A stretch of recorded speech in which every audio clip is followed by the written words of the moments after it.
Hello everybody, Darren here from Republic of Play, and today we're doing something a little bit different, which is a Q&A video to celebrate the 2-year anniversary of Republic of Play. So on August 28th, 2017, I had quit my job and decided to pursue YouTube as a full-time endeavor with Republic of Play. And yeah, we're just going to talk about how that's been going, what the future holds, and maybe just answer some other questions that we got. So about 2 weeks ago, I put out the call for questions. We got a great response, 50 or so questions, all various different topics, and some pretty interesting ones, I think, as well. I've broken them down into different categories. So we're going to be talking about company questions, which is to do with the analytics and the finances of the channel. So if you've ever wanted to know how much a channel of my size makes on YouTube, we're going to get into that. I'll be unveiling, I suppose, for those who don't already know, the income and the finances that my channel has. The general gaming questions, just for kind of more fun general gaming, personal questions, more fun questions as well, and then Total War related, where maybe we talk about what it was like working at CA and my previous jobs as well, where I worked as an indie company. So we're just going to get straight into it with the company questions. It's going to be quite a long form video. Obviously, you don't really need to have the video on itself. You can almost treat it as a video podcast or just a one-man podcast if you want. Maybe throw it up in the background. If you're interested in me, this channel, YouTube, things like that in general, hopefully there'll be something in this for you. So Nicholas writes in and says, this isn't a fun question, but it's one still worth asking. How are you doing economically right now? Will the channel survive until its 3-year anniversary? So it's quite a ominous question. So for those who don't know, if you're a Twitch subscriber or if you're a patron of Republic of Play, you actually have access to the full finances of the channel and all the analytics every month in something called the Senate meeting. This is previously something we did in our Discord, but now the last couple of months, I've hosted it over on my website. So you can go to therepublicofplay.com/Senate meeting, and then you can see basically how things have been going. We'll just go to the previous months because it's a little bit more interesting, not as long either. So this is just something I've always wanted to do, and we've done it 24 months. We've done it every month without fail. On the 3rd of every month, except last time, on the 3rd of every month, we talk about the month that happened before, and we talk about it in our Discord in something called the Senate House. And to access this page, you need a password, right? You need to be a patron or a Twitch subscriber. The idea being, you put $1 down, you get to see where that dollar goes. But today, I thought I would just open it up for everybody to have a look at, and just kind of be honest with everyone with how things have been going. And we're going to get into some negative type territory, right? So I don't mean to be down or dour, but just being honest. So hopefully people can appreciate that. But anyway, this Senate meeting, it's pretty cool. At least I think so. I'd love to have this for loads of channels that I follow, if they all did it, but I don't know anyone else that does. But I think it's pretty cool. And essentially we break down the finances, the income versus expenditure, the split, the books, everything that, all the different revenue sources and the expenditure sources. Then we have kind of my thoughts on it each month, the summary for that category. Then we have Patreon, YouTube, the analytics of the channel, and then Twitch analytics and all of that stuff. And then the future, like what am I planning? What are the next series or videos that I'm planning? Things like that. So I find it pretty fun. It's just, I don't know, it's cool. Every month, it's really great to be able to talk with the people that care the most and discuss what they would like to see and discuss what I can do and whether or not that's worth doing or just telling them what I am going to do and getting some initial feedback on it. So the question was, how economically viable are we? So I thought we'd look at the finances, but I'm going to actually go into my own personal finances, which is the same as the channel, is my own, but it's my own document, so it's not the one I host. And this shows the full 2 years, right? I only typically show the full year on that website. But here's the full 2 years. So people who are with me in the beginning will remember this stuff, but people who are more new to the channel won't necessarily know. But for the first year, whoops, moved it by accident. For the first year of Republic of Play, the channel largely lost money every single month. And I kind of expected that, right? I only had 30,000 subs. Kind of expected to come out the gate struggling and build my way up slowly over time, which has largely happened, but it hasn't been consistent. It's not like I've been able to predict steady growth. It's been ups and downs, ups and downs, ups and downs, and then ups and downs, and so on and so forth. So some months make money, some months don't. For the first 12 months, we didn't make any money. In fact, I ran out of all my savings around September 2018. And then I took a personal loan from a family member who kind of wanted to see me continue going, because I knew in September 2018, the way YouTube works, at least back then, it paid 2 months after the fact. So I could see that, like, based on my views, I knew how much I was going to get 2 months later. So I was like, oh, I know that in the next couple of months, I'm going to start making really good money. I had some extremely strong videos come out, and I was like, I know things are going to be good. And they were very good. So we had this huge boost. That loan did help me survive and pay my rent and keep going. And as well, around that time, my expenses went up because my roommate actually moved out. So things were getting more expensive. But even with that expenses going up, I knew that I was going to hopefully offset it with how the channel seemed to be doing. And the reason for the change here was actually that I focused on less games, but more in depth, right? I decided to, instead of being a small fish in a big pond, I decided to be a bit of a bigger fish in a smaller pond. So only focus on less games, but really hammer them home and ride the hype of games that were about to come out, such as Imperator Rome, Total War 3 Kingdoms, and then just focus on Stellaris and things like that. Unfortunately, since then, those companies have all blacklisted. Well, I was already blacklisted with Total War, but Paradox has pretty much stopped dealing with me. And we can maybe talk about that a bit later as to why. But that has kind of hurt me in terms of I can't ride the hype of those games anymore. And Paradox and, essentially what Sega and Paradox publish almost all the strategy games on PC. So that's fun for me. But anyway, for the last year, we can see this blue line. Sorry, I don't know if I mentioned, but the blue line is obviously the income, the red line is the expenditure. We can see that the blue line has been much higher than the red line most of the time for the last 11 months. So I've actually been profitable for 11 months running, which is super good. However, the profits are really, really small, at least the last few of these months. These two big spikes here, those were awesome. If every month was like that and it was consistent, I would have absolutely no problem saying that year 3 is going to be, no problems. And sorry, there's just noise outside. I would have no problem saying that year 3 is going to be totally fine. And yeah, you can expect to see lots more content and everything will be great. At the moment, it's so random and it fluctuates so much. I have no idea whether or not I can do year 3. And the reason for that is because when you only make, $200 net income on a month after your expenses. My expenses, by the way, are like my rent and the production costs. We can actually see it all up here. So these are all the income sources, every month. Each one of these is a different month. So for instance, rent, electricity, water, internet, council tax, groceries, and production. So groceries is probably the only one that shouldn't really be in there in terms of a company. But if I was to go out and go to the movies or something like that, that doesn't get charged to the Republic of Play, right? Because that's nothing to do with you guys. That's just my own personal thing. But anything that requires the running of the company, right? Or, rent, electricity, water, like the bills and the production costs of paying for software to be able to render and edit videos and so on and so forth. That's the expenses. So when you only make a couple hundred more than your expenses, it's like nice that it's profit, right? It's definitely better than not. However, it's such a constraining, limiting amount when it's such a small amount. Because for instance, if I want to move apartment, if I even wanted to just move somewhere cheaper, can't really do that because I can't save up the money I need to pay a deposit to move. So it's very difficult. Then another aspect would be if a drink spilled on my PC, that'd be it. I don't have savings. PC would just break and then that would be it because I don't have enough to buy a new PC. So, it's really unpredictable. Anything can happen. I could have a series of great months. I could have a series of bad months and I really don't know. And that's something I'm going to be trying to focus on more in future because I just need to. I was thinking while we were kind of up here that everything would be okay. But the last 3 or 4 months now have made me think, okay, maybe not. And I need to kind of focus on Patreon a bit more so I can get some consistent income on the back end. Maybe that if a video doesn't land or doesn't hit well, then, the patrons kind of make up for that in a way. And they can also dictate and decide what we do. You might be wondering, well, what were the videos up here that did so well? Well, we got lucky with a few different releases. Anno 1800 did awesome. We got like hundreds of thousands of views on those videos. Steel Division 2 did awesome. Just a bunch of Hell Let Loose got like 200,000 views.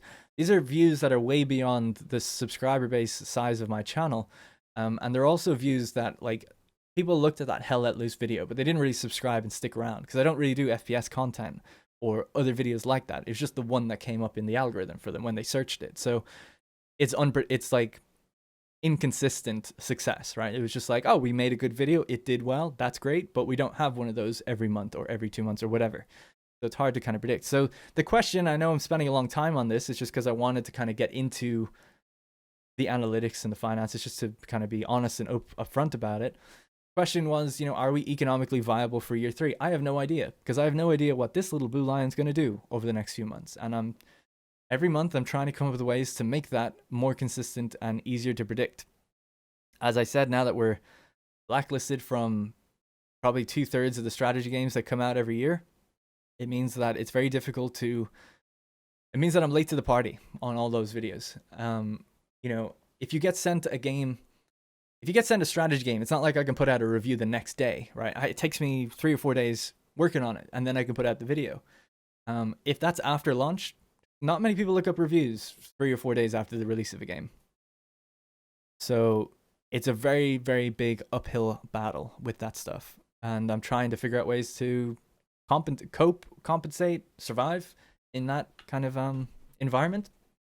So I'm figuring it out. But for now, I'm gonna keep going. But if I have like 3 or 4 months where I don't turn, or I just kind of make these profits or don't turn a profit, then I really don't know. And if this stays like this for like another year, then I'll probably say, I tried, I can't survive.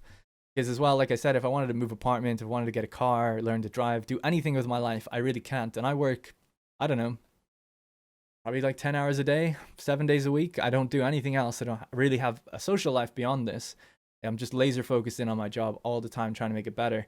And at a certain point, you gotta throw your hands up and say, look, it's just not working. But for now, we're gonna keep sticking with it, and I'm gonna hope that I can bring this blue line back up into the kind of top third of that graph, because that's where it needs to be for me to be able to grow, have a life, make better content, and do things in future as well. Because that's the other thing. It's like a chicken and egg scenario. If we have more patrons or more money consistently, I can take more risks and do more interesting videos. When you don't, it's very difficult to do that. And the next question kind of feeds into that. So let's go to the next question. I hope people don't really mind me talking about this. I don't know how this is going to be received. You know, I think it's kind of interesting and important to be honest and upfront about how this works, but I'm not trying to paint this sad picture of, oh, I'm not making much money, come help or whatever. I'm not trying to do that. I just thought, just answering the questions basically as truthfully as possible. And it's something I never talk about, right? We talk about it with the Senate meeting, but I think it's important to expose it to the wider audience that do have an interest in following along. So the Randolphski asks, any more plans to do future Divide et Impera streams and series? One of the things that made me want to watch Twitch. The campaign videos that summarized the streams were truly amazing and deserved way more coverage than they received. So Randolphski is referring to the Divide et Impera streams that myself and Jackie Fish did for a while.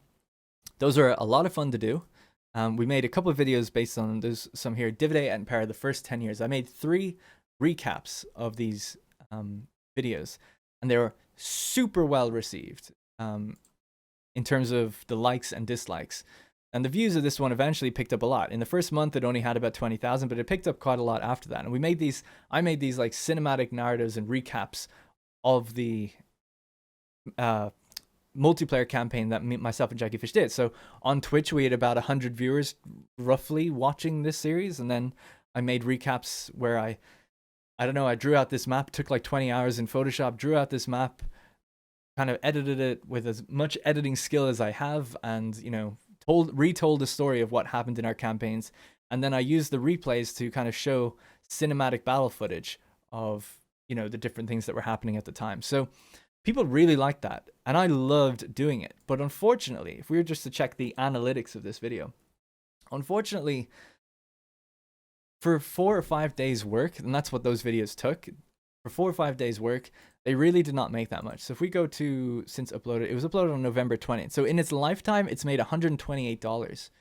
And that's your estimated revenue. I actually give 20% away to a company called Machinima. They're now full screen, which I'm going to be stopping soon. I've just been in a very long contract, and that's ending soon. And I'll hopefully get out of that. But so I made about $100, right, in its lifetime from that video. Now, I worked, I want to say 4 or 5 days full-time editing that, like just totally head down full-time editing, going in, like you can imagine how much time it even takes to get the cinematic shots, to recap it, to see what happened, to go through the streams and really remember exactly what happened, write a script, condense it all down and make it a video. And it made $128 in its life. In its first, so if we go November 28th, so if I go, yeah, so it's November 28th. We'll just do 1 month, right? And see what happened within 1 month, because that's really how I base things off. It's kind of a little bit unfair to say what it made in its lifetime. I think it's more accurate to say, well, what did it do in its first month? So in 1 month, go apply. In 1 month, it made $64. And remember, 24% of that, or 20% of that went away to another company. So I don't know, it made 50, right?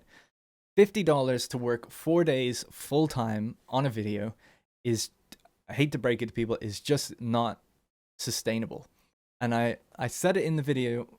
I didn't promote it really that well, but I mentioned it towards the end. You know, if we could get people on Patreon to support this, that'd be great. But we didn't really. I don't think anybody subscribed on Patreon for it. Now, being completely upfront and honest, a few people did donate on Twitch to see it continue, like $100 or something like that. But they didn't donate for every video. We did 3 of these. You know, they maybe donated once or whatever, and that was kind of it. So there was income in other places generally to support the series, but just not enough to warrant 4 or 5 days working on it. Which meant that ultimately I had to stop doing it, even though I think it's probably the best content that I've ever put up on YouTube. Unfortunately, it just doesn't make the cut. And I'll show you that what something is actually quite interesting about this. So that was a really highly edited video that took me a very long time to make, right? And I put all my heart and soul into really trying to show off Total War as best as you could. So now what I'm going to show you guys is what are the analytics of a Let's Play, right? What, in my opinion, would be the lowest form of effort in a video. Not to say that people who make Let's Plays aren't working hard or anything like that, but for me, it doesn't require any editing time. It's just you sit down, you play a game. It takes a lot from your energy and your personality and stuff, but it only takes 1 or 2 or maybe 3 hours maximum to put a Let's Play together and upload it and have it be good. I did a Let's Play just recently for Imperator Rome. Let's have a look at how much this one made. It made $90. $90 for 3 hours work versus that YouTube video, the Dividend at Impera one, that, you know, made 60 or whatever. So it's so unfair in some ways that I'm de-incentivized to make what I consider better or more interesting or more content that takes just a little bit more effort or utilizes my skills as an editor more, you know? And it's not for views. This actually has 1/3 of the views than that other video does. So why does it make more money? It's a longer video. And that's the game of YouTube, which sucks. It's a longer video, so there's just more ads on it in general, and it makes more. You know? So that's the reality of why I'm kind of doing a few more of these now. You can actually see on the other video, though, as the interesting dichotomy here is that the other video gained like 300 subs. This video gained 71. So it's like, oh, people do like that content more because or at least in general, they're like more willing to subscribe for it because it's more unique.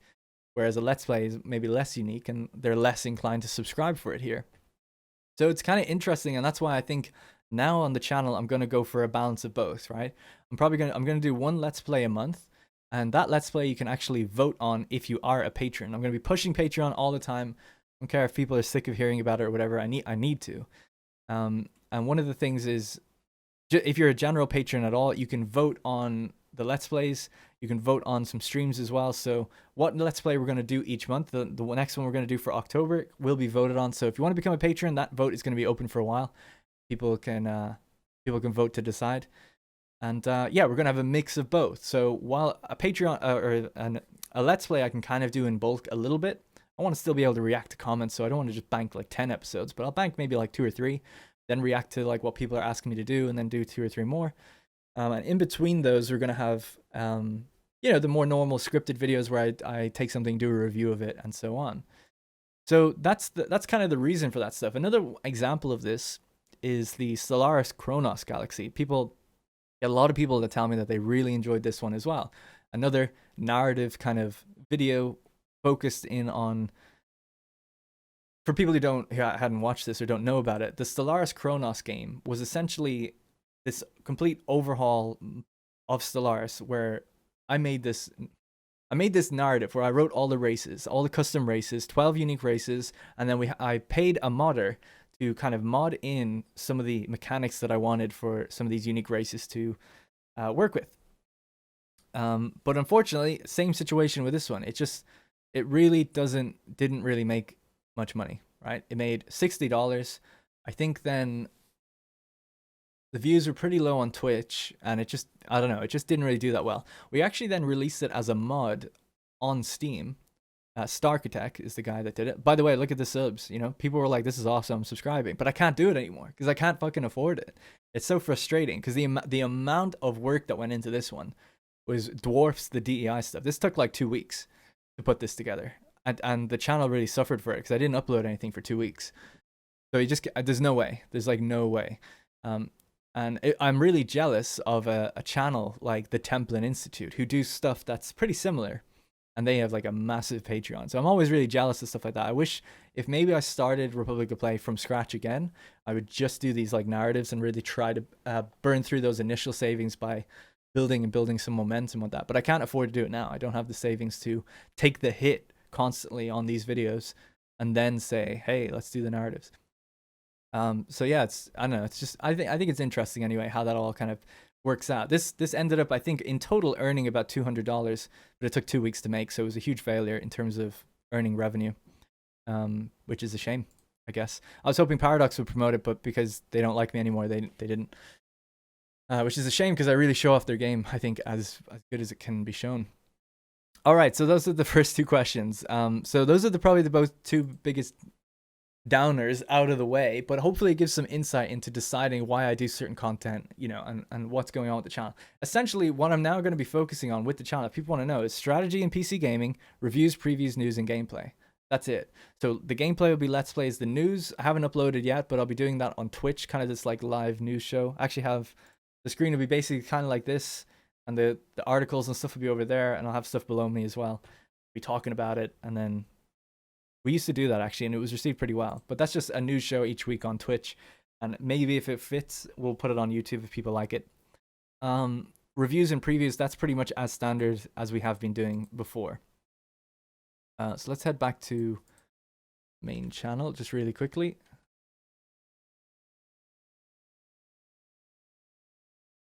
So what you can expect going forward on this channel now going forward is I'll be still recovering games that I've covered before. I'm still going to be sticking with Total War, Imperator Rome, Anno 1800, Stellaris, and any other major kind of strategy games that get released, and hoping that one or two of them stick. And every now and then, if there's a bit of a dry spell and there's just another game that comes out on PC that's popular, maybe if it's not strategy, I'll cover that as well.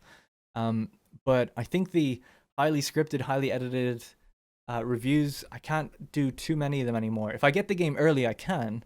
But if I don't get the game early, we're going to see stuff like my Age of Wonders Planetfall video, which was 40 minutes long, but that is a review. It's just, but it's more, I didn't have the time to write a script and go through the entire game and complete the game. So it's more like a first impressions kind of review. And it did well. So I think that's the kind of thing I'll have to do more of. We'll just see if we make it and survive. And then sprinkle in the Let's Plays and things every now and then as well.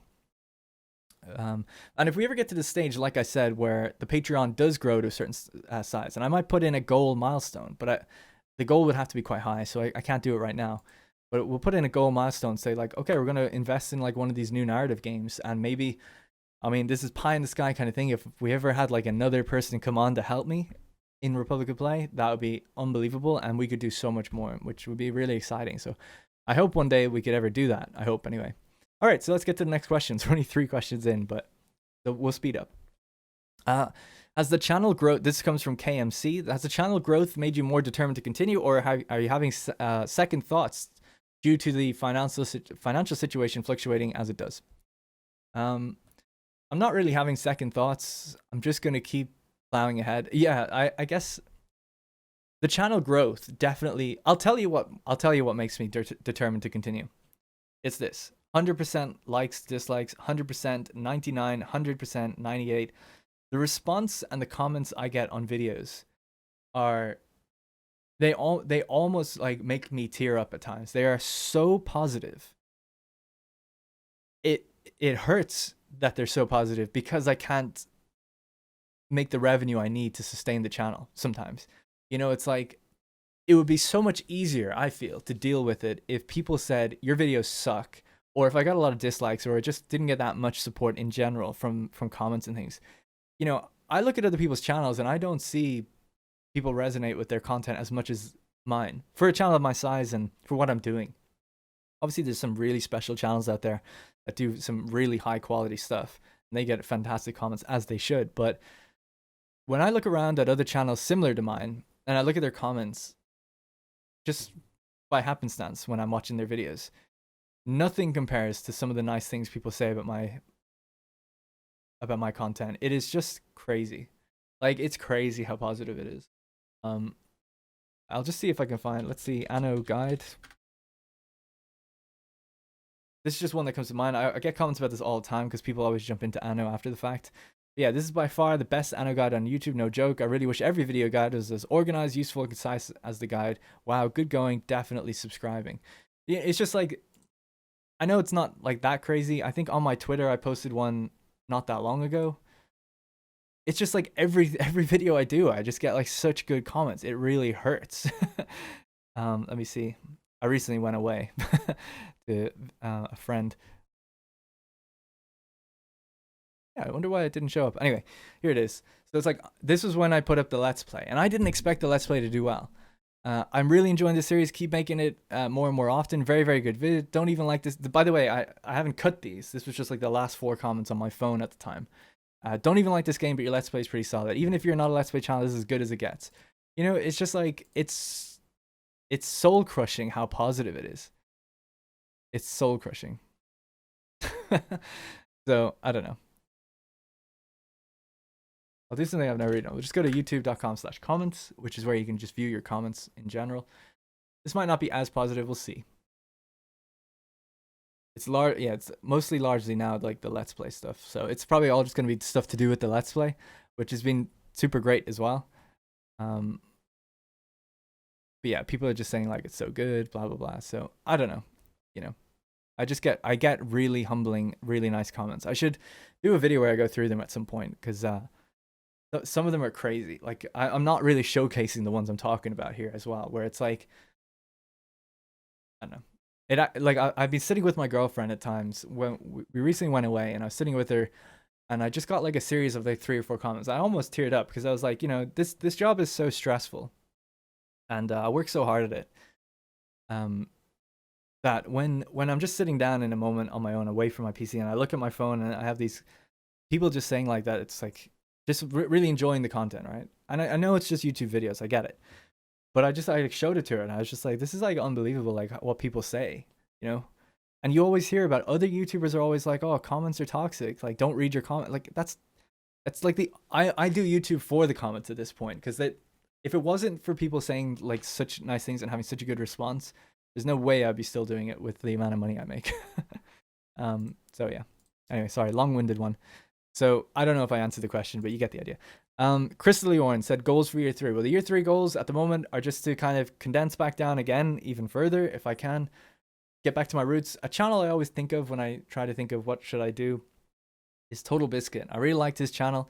Not on the level that he was in terms of how good of a critic he was, but it's something I do aspire to kind of be. And within my own niche, which is strategy games. So I'd love to be able to be like the Total Biscuit of strategy games, and maybe one day build up or something beyond that. Because I just think he was really well spoken, really concise. Even though his videos were quite long, he was still quite concise. Everything he told you was quite interesting information, and he covered a variety of games. And I just really enjoyed that. And then he did a podcast, a PC games podcast, or a largely PC focused podcast. And I'd love to be able to do that eventually as well. I think I will be able to. I've got a good friend that I think would be great to have on, who's very knowledgeable with PC games, and he's quite funny and charismatic, way more so than I am. So I'd love to be able to do that. So my goals are to be able to to become a better critic, make videos that help serve people better, to find good content and find good games, and then also make some gameplay videos on those games to kind of entertain where I can. So those are the goals for now. Generally speaking, the goals are just to try and keep my head above water and make some money. Have you thought about setting up, so this comes from No Pink Creations, have you thought about setting up some other way to support you other than Patreon and Twitch? I mean, yeah, I don't know. I mean, Patreon really is probably the best way to support. Twitch is pretty good. Twitch take 50% of the revenue, though, of a tier 1 sub. So, you know, you're paying Amazon just as much as you're paying me, which is fine. But you get stuff for that. I always say to people, they should just support where they get the best, what they're happy getting. Because people always say, like, oh, where can I support you that you get the most?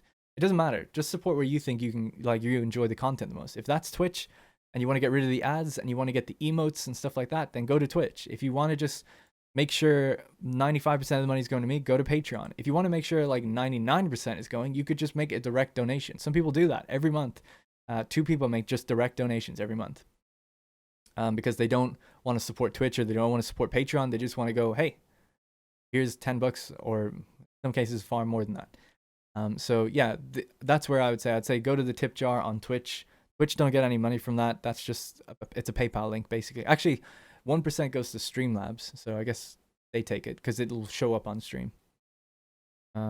Although that other person I was mentioning, they just do a direct PayPal link. So they didn't even go through that. So that's probably where you could go if you wanted to. Disgruntled Veteran Aquila says, very hello, Princep. I'm a longtime fan and have always liked seeing your Total War content, especially showing the subs as Triarii, Principes, and Hastati in Rome 2. I know it's been a while now, but where's our farming land in Dalmatia like you promised? This is an awesome question. It's something I tend to forget about every now and then. I'm just going to search this and show you guys what he's referencing. For those who've been here from very early on, my channel used to be called Darren Total War. And every time I hit a new milestone, I made a video where I put that amount of numbers, troops on screen. So when we hit 500 subs, I did a video called 500 Strong, and I showed off, you know, here's 500 troops walking around. I think I gave away a game as well, which is why that's on screen. So it's like, oh, here's like my 500 troops. You know, I used to love doing that, and I thought it was pretty cool. So that's a good callback. We did it all the way up to 30,000, I think. Maybe I could find that one, show you what it looked like having 30,000 troops. Maybe, I think it might be 20,000, not 30. Yeah, 25,000 soldiers. So 25,000 soldiers, I think that might have been the last one I did, because soon after that I did RepublicOfPlay. And it's pretty cool, like seeing, I don't know, you get perspective of like how many people that is.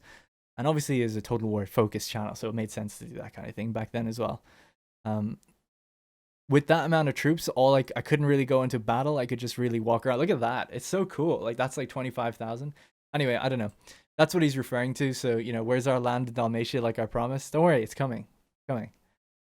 You know, Caesar was at war for 10 years. It's only been 2 years of ROP, and my channel turned, oh my god, my channel turned 6, I think, a couple days ago. The channel was made on September 12th, 2013, right after Rome 2 came out. And it's now the 14th. So, yeah. 6 years ago. So, you know, I got 4 more years before I have to pay my veterans. And maybe even more so if I can string out the civil wars that are definitely going to occur when that time comes. So, I appreciate that question. Thank you. Jashanjit Singh says, when will you become the Empire of Play? Probably in another 4 or 5 years. I mean, some would say it's a dictatorship. I don't know. Scuba asks, how much would a viewer have to pay you for 12 hours or 3 days of streaming one game if that is something you would do? So on Patreon, there is actually a goal. We've never really used it, but if you're a praetor, $30 a month, the thing you get here is you can request, oh, sorry, I'm blocking it. You can request a specific game stream each month. So for $30, you can get one. If I was to do 3 days in a row and you just wanted to pay me to do that, that's basically like sponsoring me. And the price I've been pretty much giving other companies when they ask for that is like $200. So for $200, I could do 3 streams. I don't know. It feels weird though that you take like saying that to Scuba's like a long time fan, or you know, fan, I guess is correct word. Senator, probably the right word. You know, I don't want to say like, oh, you know, pay me this much and I'll do this. It seems a bit weird to do that, but it depends on the game. If you told me the game and you maybe were the patron for that month for being a praetor, then maybe we could come to some agreement and see if other people are interested in seeing it as well. Because I don't want one person to dictate what content goes on the channel. That's ultimately the thing, right? So for one stream, it's fine, but you know, for 3 days, we'd have to, you know, see what other people think as well. I think we're a republic after all, right? Fatal Weirdo says cooking streams when? Well, I just thought of it there as well. You could do the $30 a month thing and you could get your cooking stream straight away, probably. Although I don't really have the infrastructure to do that. So I did a cooking stream once, which is where essentially I play a game and then in the corner, there's like an oven camera and you could just see whatever I put in the oven cooking. I only did it once. I did it with chicken wings, and it was actually quite a popular stream, weirdly. And I was cooking chicken wings prepared them, did all that on stream, and then like put them in the oven, then went to play a game for 20 minutes, and then they were done, came back and ate them. They were spicy or whatever. It was fun. Had a good time. I said I'd do it again, but I don't have a camera that goes out to my kitchen anymore, so it would be a bit more awkward. So cooking streams when, I don't know, when I have enough to buy a camera and when we get a few people asking me to do it. So that's pretty much it for the company questions. I know we've gone on for quite a while, so that's all the company ones out of the way, but we're going to move on to general gaming questions now. So Paradox or, so I think I can pretty much close all of this stuff, and we'll just search things when we need to. So Paradox or CA, asks Crystal Leorn. So CA obviously makes Total War. I'm guessing he means Paradox Studios rather than the publishing Paradox, because then it would be Paradox or Sega, I guess. So Paradox is I don't know, it's very tough. I would love something in the middle. Most people always say like, oh, a dream game would be if Paradox and CA both made a game together. In some ways I agree with that, in some ways I don't, but I do think, you know, I like the depth that Paradox has on campaigns, and I like the battles that CA do. Now, the reality is, if EU4 had it where you fought out the battles, or Imperator Rome, you'd be fighting battles all the time, and it would be really boring, actually. I wouldn't be into that. Maybe some people would, that's fine. But my opinion is there's all these battles going on at the same time, and that's cool. That's like the grand strategy element. And obviously, you wouldn't have to fight them all. You could auto-resolve them. Just fight the ones you want. But I just feel like battles would need to be way different in how you fight them and how you play out. Because a problem with Total War is it's actually quite easy to win battles. And the cool thing with the Paradox type of battles is that, you know, every time it's pretty fair, right? It's like you can't game, well, you can game it, I guess, but you can't take over the control of something and then mess with bad AI that are actually fighting in the battle at the time, right? It's so easy to manipulate that in Total War games. Anyway, I'm getting off track. So Paradox or CA, if I could only choose one, I would choose Paradox because I actually think they do more interesting things more often with their games. And CA, at least for me, have been trending in a direction where I don't enjoy Total War as much anymore. That's why I don't do as many Total War videos, because if I could easily just put out a Warhammer video every day and just see how that goes and try to get some views or whatever. But my heart wouldn't be in it, you know, and it just wouldn't be honest. I might as well just keep working at CA if that was the case. Why would I leave the company just to do the same thing? I was hoping Three Kingdoms would be really good, and I think it is a good game, but it's just not for me in terms of its historical setting, right? The historical mode isn't as grounded as I would like, and I don't play it anymore. And I asked my Discord recently, and I asked on Twitter and stuff. I know that's just my portion of the audience, but also looking at the player base, it seems like a lot of people have just fallen away from that game. Not to say it's a bad game, just that it's a little bit more linear, and it's not as big of a sandbox as I think Total War can be or often is. So I'm just not interested in, I'm losing interest in CA and I'm gaining interest in Paradox, although it just depends on the game. I love Stellaris. I like Imperator Rome. I don't love it. I like Imperator Rome. I love Stellaris. I don't really like EU4, and I don't like CK2. I'd probably be quite open to a CK3, like a modern take on it. And I'm interested to see what they announce next. So if I was just to bet on one company, I would bet on Paradox for making more diverse and interesting games. Total War is always going to be Total War, whereas Paradox do different games, and even though they're largely like map games, you get different things from them every now and then. So probably go with them. And my favorite FPS. So yeah, for people who don't know, I actually love FPS games as much as I love strategy, and I play them all the time. Right now, I basically just play PUBG, which is probably lowered the opinion of some of you of me. But I basically just play PUBG because it's quick, and my friends play it, so I can just hop in with them very quickly. I've been playing Doom again recently. Doom is a fantastic FPS, so that's the one that always comes to mind recently when I think of FPS. But if I was to think of favorite like all time ever, probably Call of Duty 4, Modern Warfare, and I'm very excited for the new one because it looks like it's very similar to that old game.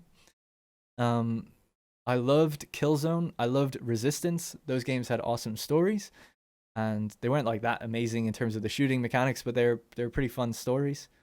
And the one that also comes to mind is Rainbow Six Vegas. That was probably my favorite FPS for a very long time. It's one of the first ones I played online, but that's a hybrid third person and FPS game.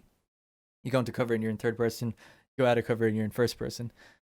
So yeah, so pretty mixed bag of question there. Something I always think of as well is Black on PS2. That was such a good game, and I just wish they would just make that again somehow. And just capture what they were doing with that and modernize it. But yeah, if I was to just give a definitive answer, COD, Modern Warfare, COD 4. I don't prefer. A lot of people prefer Modern Warfare 2, but I don't. So not Eaton, could be anybody, asks, will you be covering AoE 2 Definitive Edition? If so, will you be doing it both on Twitch and YouTube? Let's have a look at it just in the background while we talk about it. So am I going to be covering this game? Definitely, right? Obviously, I play Age of Empires. I've played it, one of the first PC games I probably ever played, Age of Empires 2, and I'm definitely going to be playing this. However, I'll probably be covering it a lot more on Twitch rather than on YouTube because I feel like I'm decent at RTS games. Like I feel like I'm pretty good at Company of Heroes, but sorry, I'm just getting a phone call. I was going to ignore it. But I feel like I'm decent at RTS games, but I'm definitely not at the level where it's like, oh, I can put up a video and really show people something that they can't see somewhere else. Like, the thing I always get not down about is I just feel like the market is already sown for this game, right? It's an old game. So there's people out there that are already extremely good at it. So hitting this game on release, I don't know what really YouTube content I could make other than saying like, hey, it's out. This is the features it's got. These are the improvements it's got, whether or not it's worth playing. But I can't really like do that much more, But on Twitch, we can organize multiplayer games and just play them out. And if we have a really good one, maybe it is worth putting it on YouTube. So I'll definitely be playing it and covering it for sure. So, yeah, it looks good. I mean, it's just Age of Empires 2 with better graphics and like some slight quality of life improvements. I'm interested to see this, like the multiplayer and matchmaking kind of system that they're going to have for it. So I think that would be quite cool. Let's get rid of that. Sorry, I got a random phone call, so I had to just cut that bit out. So, Shocking Twist asks, have you ever played a MOBA game? If so, which MOBA did you play? And I just searched this video here for Dota 2, just to have in the background. So, I've never actually played a MOBA game. I've tried to remain open-minded about them, but I just don't like it. I know that I'm not going to like it. I don't need to play it to know. I think if people think that you need to play a game to know whether you like it, that's ridiculous. I've watched a lot of Dota. I've watched a lot of League of Legends. I sat next to someone in work that loved League of Legends. I went to college with a group of people that played a lot of MOBAs and MMOs. They're not for me, right? First of all, I'm not into multiplayer games much at all. It takes a lot for me to get into them. And usually when I play multiplayer games, I play them solo. Almost as a way just to improve the AI in a way. Like I'm not into like competitive multiplayer games that much. I was into CSGO for a little while. I kind of got hooked into that for a bit with friends, but then, I don't know, I just stopped over time. There's so much UI and information and stats on screen. I can see why people like it. It's a fantasy game. I'm just not into fantasy. Like, I'm just not into it. So I can't really explain it any better than that. I like immersive games. I like narrative-driven games. It takes a lot for me to get into a fantasy game, although I have some games I have in past, like Oblivion is fantasy or whatever. I've gone into some fantasy games, but generally speaking, unless it's like a very grounded, gritty, realistic type of fantasy and it's immersive, I can believe that like what's happening. Unless it's like that, I'm just not into it. Card games, MMOs, and MOBAs, not for me. I don't disparage people who like them. I can understand it, but that's not why I play games. I don't play games. It's weird to say, but I don't play games for the gaminess or arcadiness of games. I play them for the experience, the narrative, the immersion. I originally gravitated towards Total War because I could kind of, make believe what battlefields would have been like back in the day. And it's not the history aspect that necessarily turned me onto it. It was just the fact that it's like, oh, these are battles with thousands of troops. When we're talking about health bars and little stats and numbers coming out of people, like I'm just not into it as much. It's the same with Borderlands that's come out recently. I like FPS games, but Borderlands is all this like stats and numbers and loot and stuff. Like I'm not into that. That's just not my thing. Even though I can play them and kind of appreciate them, I never have the desire to go back to them. That's just me. So sorry if that turns people off a little bit. It's really weird actually being a strategy games channel and not liking stats. I didn't really know that there was so many min-maxers or people that are interested in that kind of thing out there. I've since learned that I am definitely in the minority when it comes to that stuff. Like I like games like Steel Division because I look at the scale of it and I'm like, this is so impressive. This is what a battlefield would have looked like. And then I play it online on Twitch, and people are like down to like really care about all the stats and stuff, and I don't look at that stuff. I don't care, but I can understand why people do, but it's not my thing. I like I like mechanics, you know, mechanic driven games where it's like, what can you do in this game and how can you affect things? But I'm not a stats person where I'm like, I need to know how to get 0.1% more out of something on this. And that's why a lot of the Imperator stuff really drives me crazy, because it's all about like these modifiers. Whereas when I do a let's play on it, I'm painting the story of the characters and I'm painting the story of where the armies are going, how many men we're losing. But I'm not necessarily saying like we have a 0.35 extra discipline advantage damage, so we should be able to take out that. Like, that's not how I view it, you know? That's just not me. But anyway, maybe some people like that, maybe some people don't. I still feel like I'm able to review and discuss these games pretty well, even despite my preference in that kind of category. The next question comes from Michael. It says, have you lost your interest in Stellaris? What is your game, or what does the game need to do to increase your interest? This actually kind of follows on from that, what I was talking about there. I have kind of, to an extent, lost my interest in Stellaris. And I feel like that's because the game is just going in a, it's not going in a good direction. So what I like about Stellaris is everything's random, everything's different every time, and there's all these different play styles for your different races. And planets used to feel a lot more unique. And with this new planetary overhaul, they've started developing the planets to sort of democratize them so that they're all essentially the same. You can turn any planet basically into anything. And that to me really sucks. And it just sucks the life out of the planets for me. And then they're hiding a lot of the art. I feel like the tile system was better. I like the new economy, but I don't like the fact they got rid of the tile system. So when I made this narrative, right, this is what I enjoy about Stellaris, is some of the mods out there that allow you to create unique species and have their unique starts and have unique planets. We made all these modifiers on planets that gave them like unique perspectives. And then there's these mods that made different planet types and stuff like that. So that's what I would like to see more in Stellaris. More planet types, more stuff to do with gravity and time. You know, just in general, I think it's super underutilized within strategy sci-fi games. There's like nothing to do with time, which is such a huge major thing. And gravity especially, like there's no species that can only live on high gravity worlds or low gravity worlds or whatever. You know, I feel like that should be a factor. And instead the game, it seems to be turning way more into these like, I don't know, it's just trending in a direction that's making it way more like stats oriented. It seems like they're only listening to a few people on, probably on the Paradox forums, that are just super involved, and they're just circling the drain of like appealing to less and less people. Now, I get that there's an argument to be made. You don't want to be mass market, right? I get it. You want to keep your game deep, but I think they're losing individual personality of planets, individual personality of species. The thing that always bothered me when we play these games online is that everyone turned themselves into robots, and that really defeated the purpose of having unique races and traits and things when you can just gene modify and change yourself. So that's stuff that really bothered me. And I feel like population is something that's really underutilized in the game. Like your populations don't really feel like populations. And I think that could be better. So they're not going to get rid of this new tile overhaul. I'm not too sure what they need to do just in this video right now, thinking off the top of my head, to fix it. It's something I've been thinking of tackling in a video for a long time, because my interest is certainly waning on the game. I don't really play it that much anymore. I'm always interested when they come out with new content, but I do one campaign and then I bounce off. Also, the AI has gotten really bad since that overhaul, or has been quite bad since the overhaul, and that's made me want to play it much less.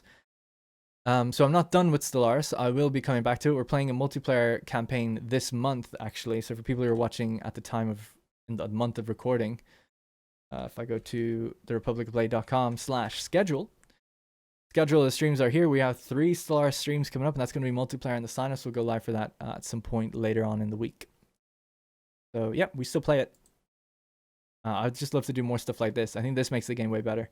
And clearly there's a lot of people that resonated with it. So I know I'm not alone when I say that it's not all about the stats. It's also about the narrative and the immersion of games. Scuba again asks, what do you think your gaming development background allows you to bring to the table, so to speak, as opposed to other YouTubers? Yeah, I read that question when it was sent in. It's a tough one to nail down, actually. But so for those who don't know, I have a background in game development. I have a degree in game development, and I worked as a programmer for just for 6 months. But I worked as a programmer along some very talented programmers who really raised the bar, raised my skill level a lot when I worked with them. But I haven't done programming in 4 or 5 years now. And honestly, if I used to do programming now, I barely know how to do anything. I can read code pretty well, but I can't really remember like what I need to do to solve the problems that come up in coding. So like, while I can read code, it would take me a long time to start making stuff again, I think, from scratch at least. So what do I think? Yeah, how does it help with YouTube? I don't know. I don't know if it necessarily makes me a better reviewer, but I always think that it's good to know how things are made, and that does inform your perspective on what companies could be doing to make things different. Because something I can at least do is look at, let's just take a random guess at a game and say like, oh, imagine a game didn't have a multiplayer component, right? Or let's just say a game didn't have a multiplayer component. I can judge how much effort it would take to put that in. Or when a DLC comes out, I can this is a better example. When a DLC comes out for a game, I can say I know pretty well how much effort or time goes into making that content. Now, at the end of the day, you should probably just review the content and not worry about how it's made and say, is this a good value proposition for what's there? But there is something to be said about knowing the capabilities of a studio and saying like, why do they only do this? Like, and how much more could they be doing? And when people often in Total War especially talk about like the engine, right? They say, oh, the engine is holding the game back. It's like, people don't even know what an engine is. And it's very frustrating because they're not even like, collision isn't engine based, right? People keep saying in Total War, oh, the collision of the games is like, well, that's not really at the engine level. Okay. And we might be just talking semantics about what is and isn't an engine. We know what they mean. They just want an improvement to that system. But it's like, this could be coded in, and this could be gameplay on top of it. Or I know that most DLC, most of the coding that goes into DLC is scripting that runs on top of things. And Paradox Games runs completely on scripts, and we can write scripts ourselves to make it open to modding and things. So I don't know if it necessarily makes me a better reviewer or anything like that, but I think it's just good to be able to have that to kind of draw that card whenever I need to and say like, here's what's going wrong, or here's what's going right, and here's a technical feat that they've done. And I know that stuff because of my game development background. And it also does help me inform or kind of look at news and decisions that are being made by studios and kind of assess what's going on. You know, I think I get predictions a bit more accurate based on that. And I think a few times I have, based on the fact that I worked at a studio and knew how it worked at a AAA level, I know how decisions were made, and I also know then how programming works. I know how marketing works. You know, I think that does inform a few different things, especially when it comes to looking and analyzing news. But in terms of just raw reviewing a game, I don't know if it necessarily lends itself well to helping people decide whether a game is good or not, you know, if I know how it's made. But yeah, hopefully that kind of answers it. Sorry, I had a random interruption again. So Ramus King of Rome asks, crowdfunding our own game, is it possible? KMC asks, how long before we see a Kickstarter for your new game? Kappa. And Hyperion asks, seeing your new series about designing new fictional Total War game as well as Imperator UI mockup made me think whether you thought about getting back into the actual games industry. So it's worth, those are great questions, all kind of tied together. It's worth pointing out that when I worked at a AAA company in the games industry, I worked in marketing, so I didn't have any say over design. And then when I worked as a programmer for an indie company, I had a little bit of say because it was quite a small company, but we were building more software for games rather than a game itself, although we made some game prototypes. When I was in college, I made a lot of mini games and prototypes and things like that throughout the 4 years I was there. And some of them were really good, some of them sucked. And then also had loads of, at that time, I was really flexing my design muscle and trying to think all the time about ideas for games. And you really get better at it when you're thinking in design all the time. You do actually like come up with better ideas over time. I haven't been doing that as much lately, but when I was in college, I came up with 3 what I thought were really good ideas. 2 of them have kind of been done already, so we'll put them aside. But one of them hasn't been done at all and is a totally achievable and doable game. It would be a 2D game, so it wouldn't be like something like crazy. It's easy to come up with ideas for like amazing, you know, massive AAA budget games. That's easy. But reality is like that's not going to happen. I think a lot more practically. I have an idea for a game that I think would do still really well. You know, you hear about your Stardew Valleys, your Prison Architects. These games sell millions of copies. They're 2D. They're indie games. So I've got an idea for a game that's pretty similar in terms of its production, what it would take. as those games. You know, a team of 5 or 6 people could probably work on it for about a year, year and a half, and come up with something really good. I think anyway. Anyway, this idea, which I can't divulge, is just too good. Is like I said, it's quite unique. It's never been done, and the theme of it will be something really amazing. The name of the game is awesome as well. As a small aside. But anyway, what I was gonna say is I don't have the time, you know, being a full-time YouTuber now, and I work honestly like 24/7 when I'm not, like the only time I'm not at my PC working on this channel is when I'm off going to the shops just to get supermarket stuff or whatever, or a couple hours, maybe an hour a day where maybe I just play games for fun. But sometimes I do sit around and do open up this big design doc I have of a few different projects where I just design ideas and come up with ideas for fun. I just find that fun, come up with ideas and how things would work, how systems relate to each other. So if I ever wanted to kickstart my own game, I would never try to kickstart just an idea on paper. That would be stupid. I would want to kickstart something where I already have a prototype and I could show something off and let people get involved with it. The only way that would ever happen is if I had a team of 4 or 5, or even if I just had a really good art director, and maybe like a programmer to help kind of put something together. Then maybe I could kickstart something, but it's just not going to happen. But I'd love to be able to do it. I mean, that my only goal really left in life at this point is to one day make a game and release it and hopefully have it be good. And I do feel like that game would be, I do think it'd be really good. I think the idea is just so unique.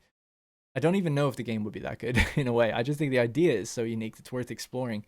But anyway, for fun, another type of thing, instead of just teasing that all the time, another thing that I've been working on or talking about openly is an idea for, you know, what I think would fit this channel a bit more, which would be like a strategy game type game. And I've often said I would love to see a 2D strategy game, sort of set on a map of Europe, let's say, or it doesn't have to be Europe, it could be anything, but it could be totally fictional world. But let's just take this as a map for now, and let's just pretend it's a Roman era game just because that's what I enjoy. But a 2D game that where you could like zoom in like really far. Like I'm talking maybe to this level, maybe even another level down, yeah, like there.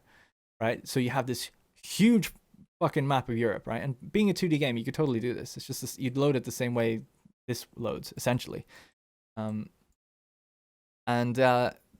essentially have dynamic borders, right? So where if we were Roman, let's say, and we were moving up to somewhere up here, as our army moves, our borders would extend and push with our armies.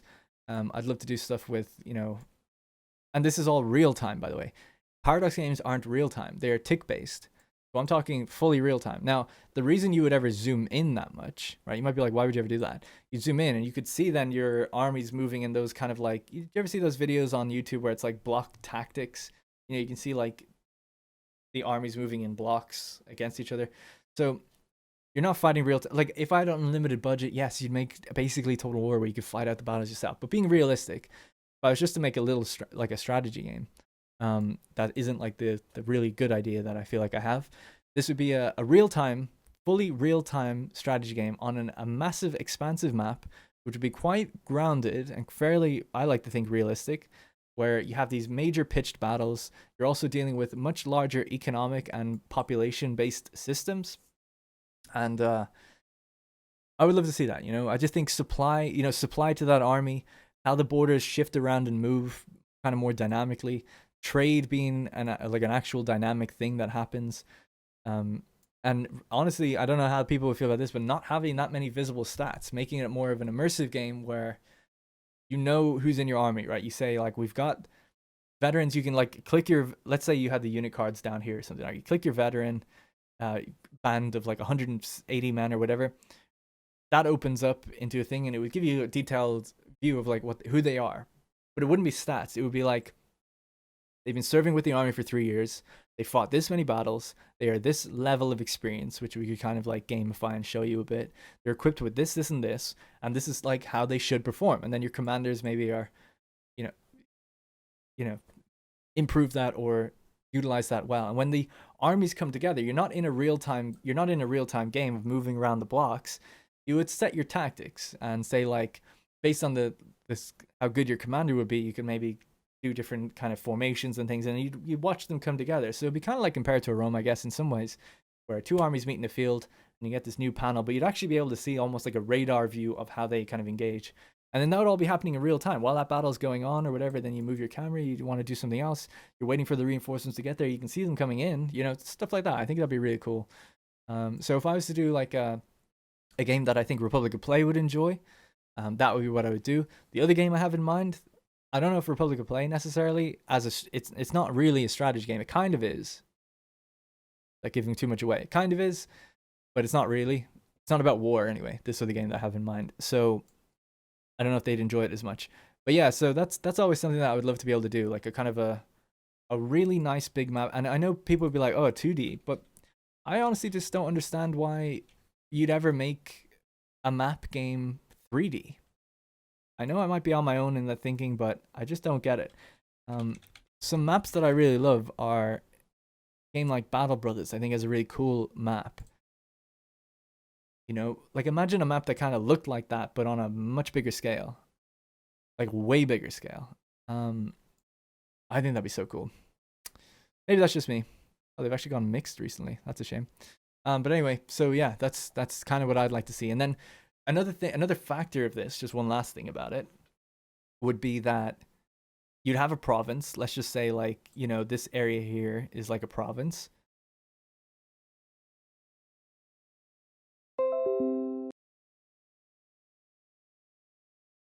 So you'd have a province like this, and then as you expand and take more territory, let's say you take another province, and then you take like another province, and then you take another one. Once you get like 5, then your UI would change so that instead of dealing with the city on the individual level and stuff like that, you're now dealing with like this region rather than like the individual province. So as you build it up, your UI kind of changes to deal with that. Because the big problem a lot of strategy games have is, for instance, in Stellaris, right? You've got one planet, that's great. We can manage one planet. We can deal with that. When you get 10 planets, it's like, oh, it's a little bit much to kind of micro and manage. And then when you get like 50 planets, it's like, this is way too much to micro, but if we give it to the AI to control instead, they make the wrong decision. So what I would like to see is something that scales up with you. And it does it based on provinces. So like, this new province that we've just made then is kind of controlled like that. And by the way, you opt in, so you can opt in or opt out whenever you want. So if you wanted to micro, you wanted to like something as important as like Rome could still remain on its own, you could have it like that. But then if we capture this area, this is now just it's on its own again. So we still have that gameplay of always dealing with the individual on the fringes of our empire. Well, then when we want to get to the places that we've already basically set up and we know how they're going to work, we deal with that in a more meta screen. You know, and I think that would be really good. But anyway, that's just some random ideas. Okay, so now we're down to the personal questions. This comes from Anon. G Fuel flavor. So I drink G Fuel. I've drinking it for like 3 years now. My favorite flavor is probably strawberry shortcake and tropical rain. Delicious. But I haven't really tried a lot of the new ones because I often just buy it in bulk, right? I'll get a 50% off discount somewhere, and then I just buy like 6 tubs, and then that lasts me like literally like 5-6 months, because actually probably even longer, because I get essentially, it's like you wouldn't drink more than 1 a day, and you get 40 in a tub, so that's easily a month. And then when I buy like 4 or 5 tubs all at once, like I'm set for a long time. So I have a big collection of G Fuel tubs over there where I haven't bought it in months and months and months, you know. Where are you from and what languages do you speak? I was actually handy that I have the map open. So I'm from Ireland, and I'm pretty much from, let's do this view, satellite view. So I'm from Ireland, and I'm pretty much from, like, if Dublin's there, I'm basically from right around this area here, around there. And if we zoom in on that area, just generally, it's just all fields. Right? I didn't live in a town. I lived a bit more rural than one of these, where it would basically be like a street with a couple of houses on it. That's basically where I would have lived. And I lived there pretty much my entire life. Then I went to college down in a place called Carlow. And now I live over in England, and I live in a place called Crawley. I used to live in Horsham, which is where Creative Assembly are based, where I worked. But now I live in Crawley. We moved there because it's a little bit cheaper, so to cut costs. And also, Rosie, my girlfriend, works there. You also asked what languages do I speak? I just speak English. I was learning Irish and French when I was growing up, but I managed to drop both of them before I had to do my state exams. I don't think you're actually able to drop Irish. I got really lucky with that. I basically just did a deal with the principal and said like I didn't go to the classes. I basically my dad was always like, look, it's a dead language, you shouldn't learn it, and I used to agree with that, and I kind of came to my own conclusion about that before even my dad. So my dad's not like this national prideful person, neither am I, right? I don't care about being Irish. I'm not embarrassed about it, but I'm not proud of it. I was just born there, and that's fine. um and it's just where I grew up. I love my friends, and country's pretty nice, I guess, but I don't really want to live there, and it is what it is. um So when it comes to the Irish language is really only spoken on the coastlines of Western Ireland at all, and it's taught in all the schools. And out of the 100, people that went to my school, nobody, I think two people spoke fluent Irish, and most people don't. And like Rosie, for instance, my girlfriend does like speaks as much as me, couple sentences at most. And when I went to college, nobody knew how to speak it, right? People just don't speak it. It is a dead language. It's not taught very well, and there's just no point. So unless you're someone who's really into culture and things like that, there's just no need to learn it. Now, when it came to French, I didn't need French to get into programming college.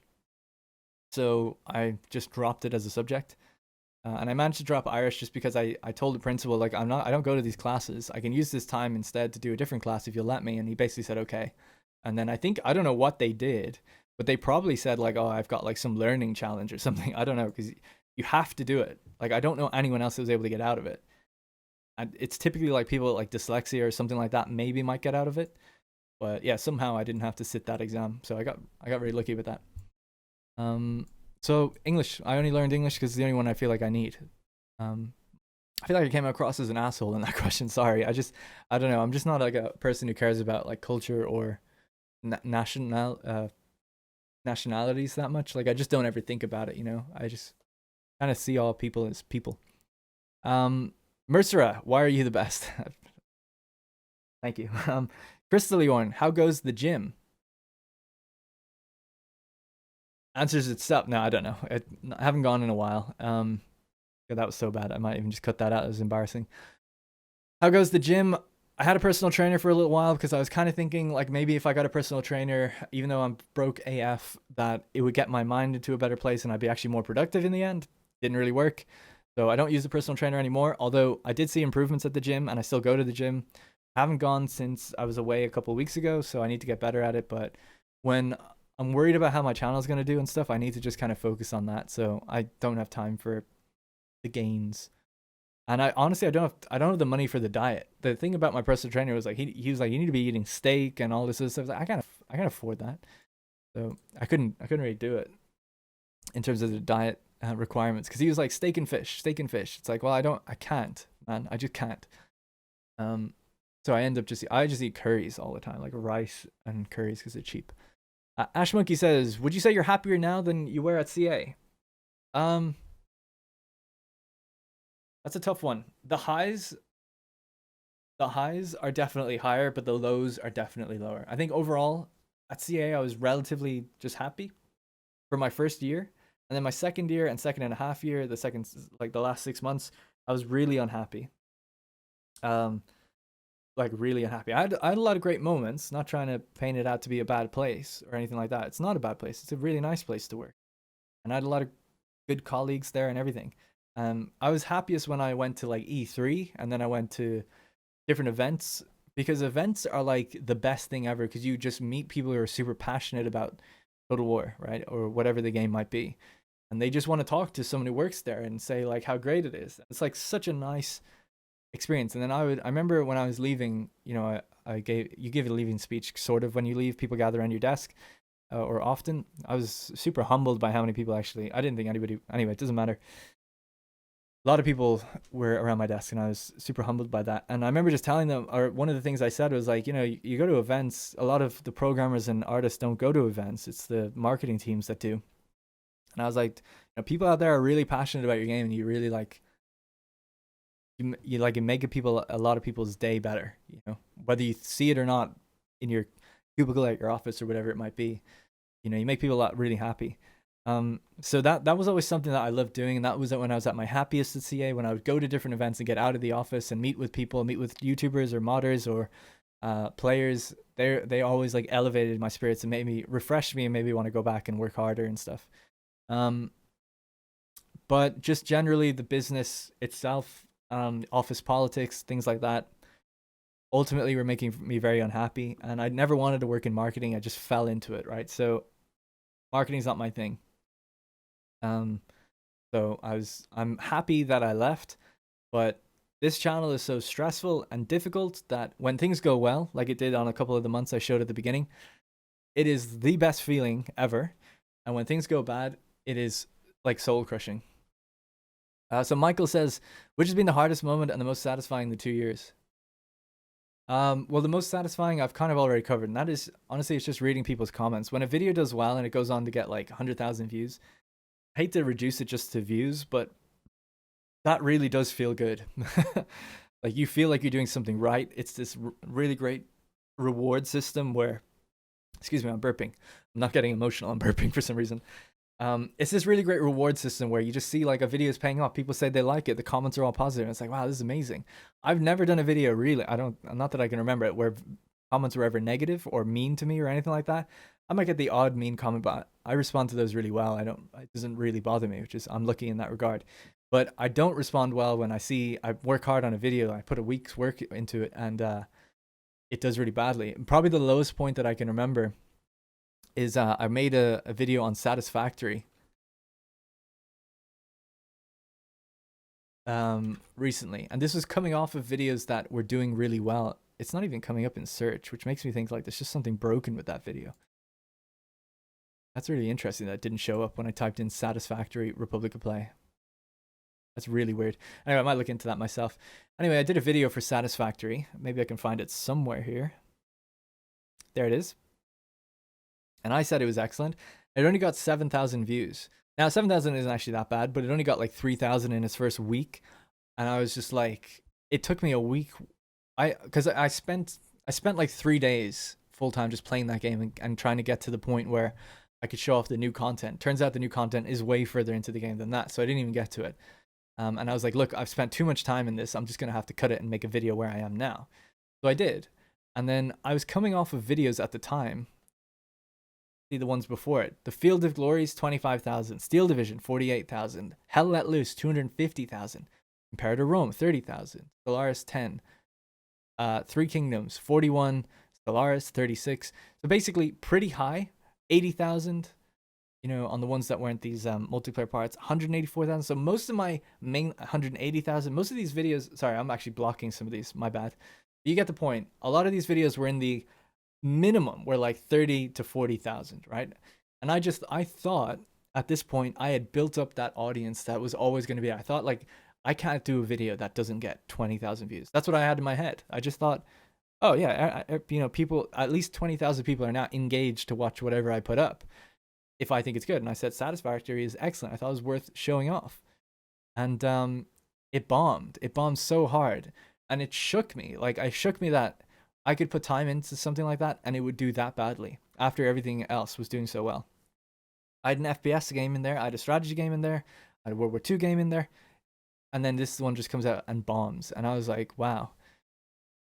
So that was like a really big low point where I like reconsidered a lot about the channel and I got really scared and I started doing a bunch of different things, and it's still kind of taken that effect because content hasn't been the same since then because it shook me, like I said. And it woke me up to the fact that the audience you thought was there aren't, or at least they're not there for everything. But yeah, like I said, the high point, I can't point to any one high point, but I've had moments on stream. One of the high points is N Broadsword is this one of the key donators, I would say, that I have, large scale donators. He donated $1,000 in one stream, which is absurd, right? In a way, it's a really high moment in a way, but I also reflect on it and feel really bad at the same time because I don't feel like I'm worth that or deserve that. And he recently donated like a pretty high amount. And he does it off stream a lot of the time because he just feels like he wants to give the money. And I've spoken with him and I've checked with him and he's okay doing that and he seems okay doing it. So fair enough. His money. But that was like it's like a really high point when that kind of thing happens, when someone donates like $100 or something high when I'm on a stream and they say they really like the content and things like that. It because I value that a lot, essentially. Like I've donated to streamers, but never more than like $5 or $10. I guess I've never really had that much disposable income to donate more than that. But someone who puts so much weight on what you do is something that's incredibly satisfying when you look back. And I go out to Rosie and I say, someone just after donating a $500, and this doesn't happen very often. Right? It's not like it happens every month. And you know, she's like really happy about it. I'm really happy about it. I'm like, it's incredible. But I do often reflect on it and kind of get concerned because I feel like I'm not worth that. You know, I have a stream with like 50, 80, maybe even 100 viewers at best, and then I pull in a donation of like 1,000. It's like, you gotta wonder, am I exploiting the person that's doing that? But I that's why I've checked with the person and made sure everything's all right, and got a good head on his shoulders and he knows what he's doing, so it's okay.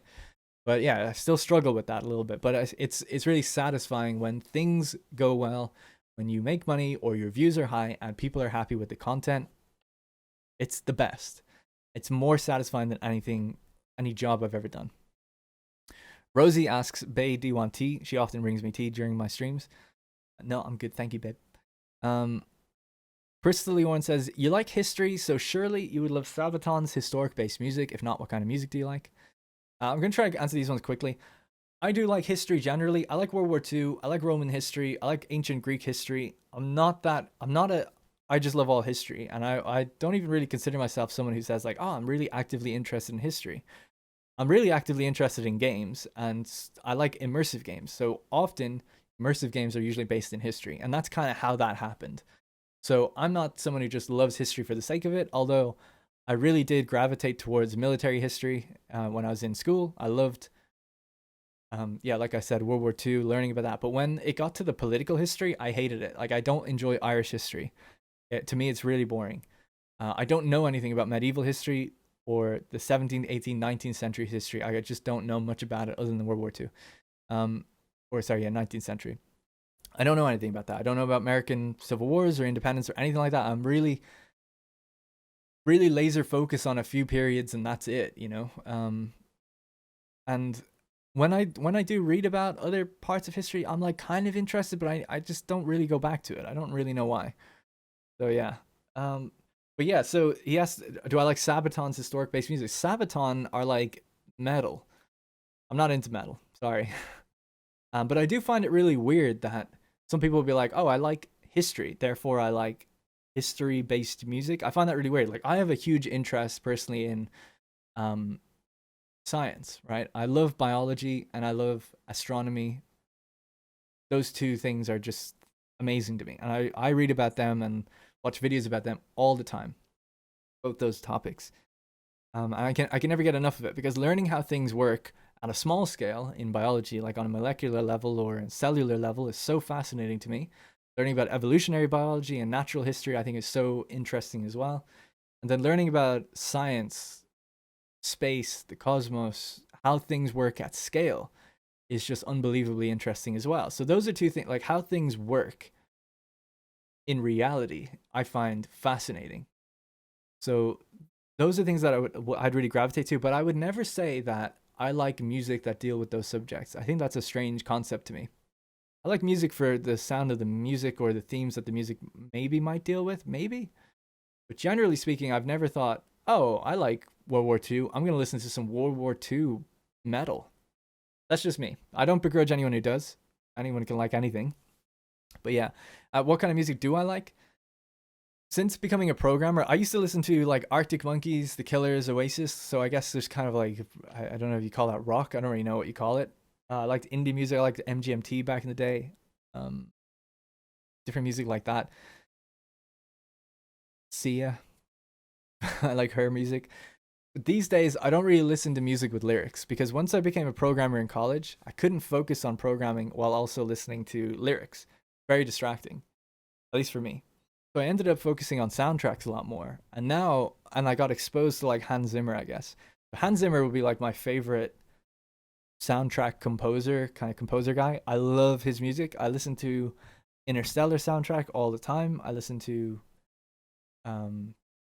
just lots of different things he does, like The Dark Knight and a bunch of different songs and soundtracks and projects he's worked on. Even when I don't enjoy the movie, I listen to the music that he's done. I love it. I love that kind of music. So background slash, I don't even know if you want to call it classical because it's not necessarily classical. It's just instrumental music. So it's a little bit boring, I guess, in that regard. I like synth music. 80s music is quite cool. And yeah, I guess that's it. I can't really think much else. Lately, I've been listening to Billie Eilish, which popped up in my recommended. And some people say like, oh, she's real edgy and stuff. I don't really care what she's singing about. I just like the sound. What age did you become interested in Roman history, and what was the catalyst trigger? Was it the first history you really fell for? It was kind of. I remember really early on reading about history and learning about ancient Egypt when I was in primary school. So I'm talking like 6 or 7 years old. I remember even back then, I was like really fascinated with the idea of like people that lived before us. So I've always gravitated to ancient history more. I find it, a lot of people say that they can't relate to ancient history because there's nothing to relate to because it's so different. Whereas people prefer like reading about how like France or UK formed and fought each other and did all that. I'm less interested in what's here now around us, and I'm more interested in where we came from. And that's why I like natural history and like evolutionary history. I'm reading a book now called Sapiens. That's all about that as well, which is quite interesting too. But yeah, so one of the earliest things was ancient Egypt, but I was too young really to understand what it was all about. And then I remember learning about medieval history, and this wasn't war at the time. I didn't know anything about the war, but it was how they lived, and it was talking about this might have been primary school or very early secondary school, where I'm like maybe 11 or 12, and they're like digging like how they made stone baths and things like that. And I remember being quite interested in that. And then I got exposed to Roman history, which was all about war. And then I really fell in love with that. And that was soon after the medieval. So for whatever reason, we went back in time further in my second or third year in school. And I was blown away by like just how, again, how they lived, the art that was in those history books at the time showing like they dressed all different, the architecture is different, how people lived without like obviously electricity and the amenities that we're used to today, and how civilizations, these are the first civilizations that formed governments, and learning what kind of rules to abide by and live by. I find that stuff just so good. And then in the later ends of my secondary school, I took a supplemental subject called classical history and or classical studies, and we learned about the architecture of, it was all Greek.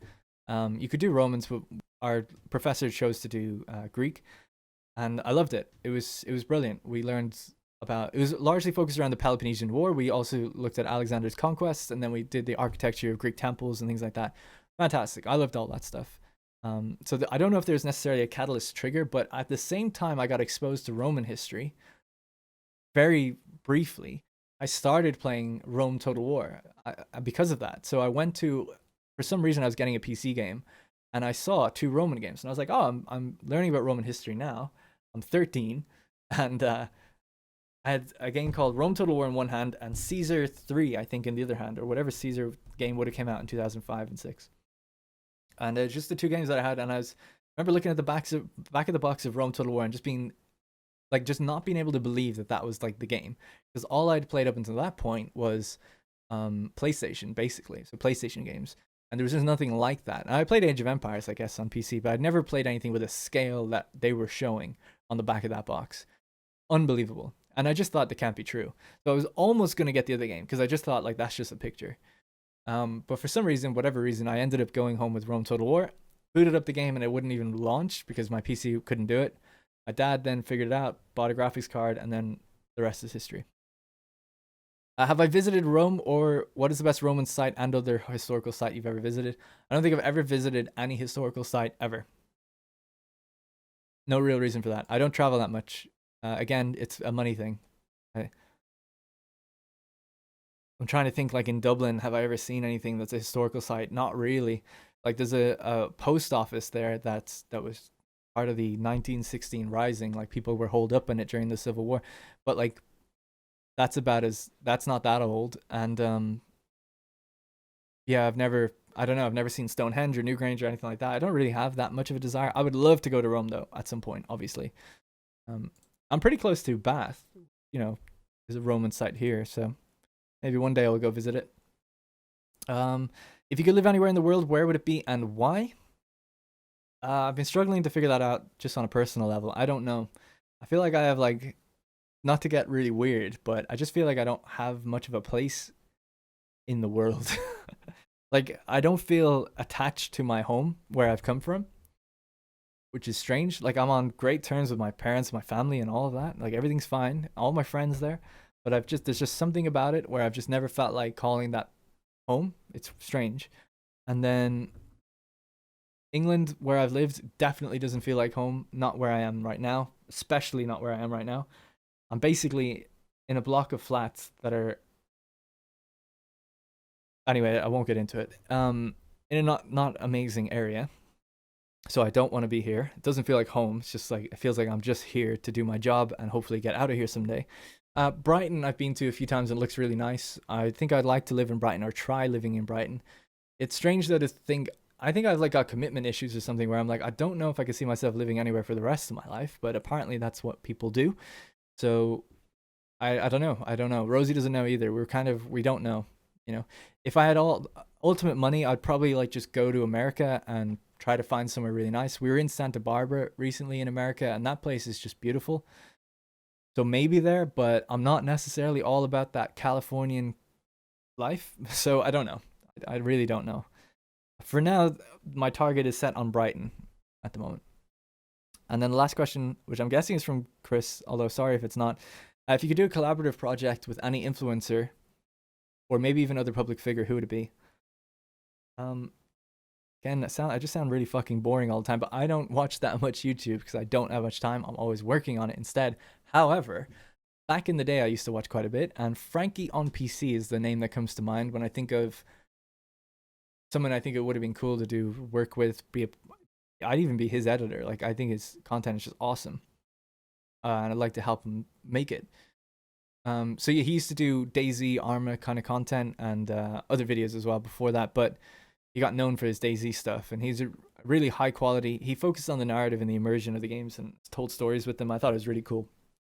So probably him. He's the one that comes to mind for sure. Yeah, I can't really think of any others that I haven't. You know, I've already done collaborations with a lot of Total War figures, so you kind of rule them out. So I have to go beyond that. I don't know. I met iDubbbz when I was in LA once 2 years ago when I was at E3, and I met Angry Joe and I met H3H3. I didn't do collaborations with them, but I don't know what I would do if I was to do that. Maybe with Angry Joe would be kind of cool. Maybe. There, he just woke up. Weird. All right, so we're down to the last few questions. Very long video. Apologies for the length, but here we are. Total War related questions. Dom, what's your favorite Total War game? Rome Total War. Easy. Why were you blacklisted? So I was blacklisted from Creative Assembly because I worked there for 2.5 years. I left the company, and then 2 days later, I live streamed.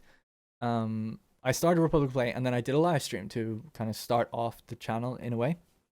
And in that live stream, I kind of let the heat of the moment get the better of me, and I was kind of ranting and raving a little bit. Now, I never get that emotive, right? I don't get really crazy excited or crazy angry, really. I can get a little bit ranty, but temper your picture of this, temper your expectations of what you're painting a picture of this in your head if you haven't seen it. I wasn't like frothing from the mouth angry or anything, but I was going through some things about the game, talking through some things about the game, and I basically vented 2 years of frustrations in 2 hours. And I didn't talk about any of the good stuff, and it was a mistake.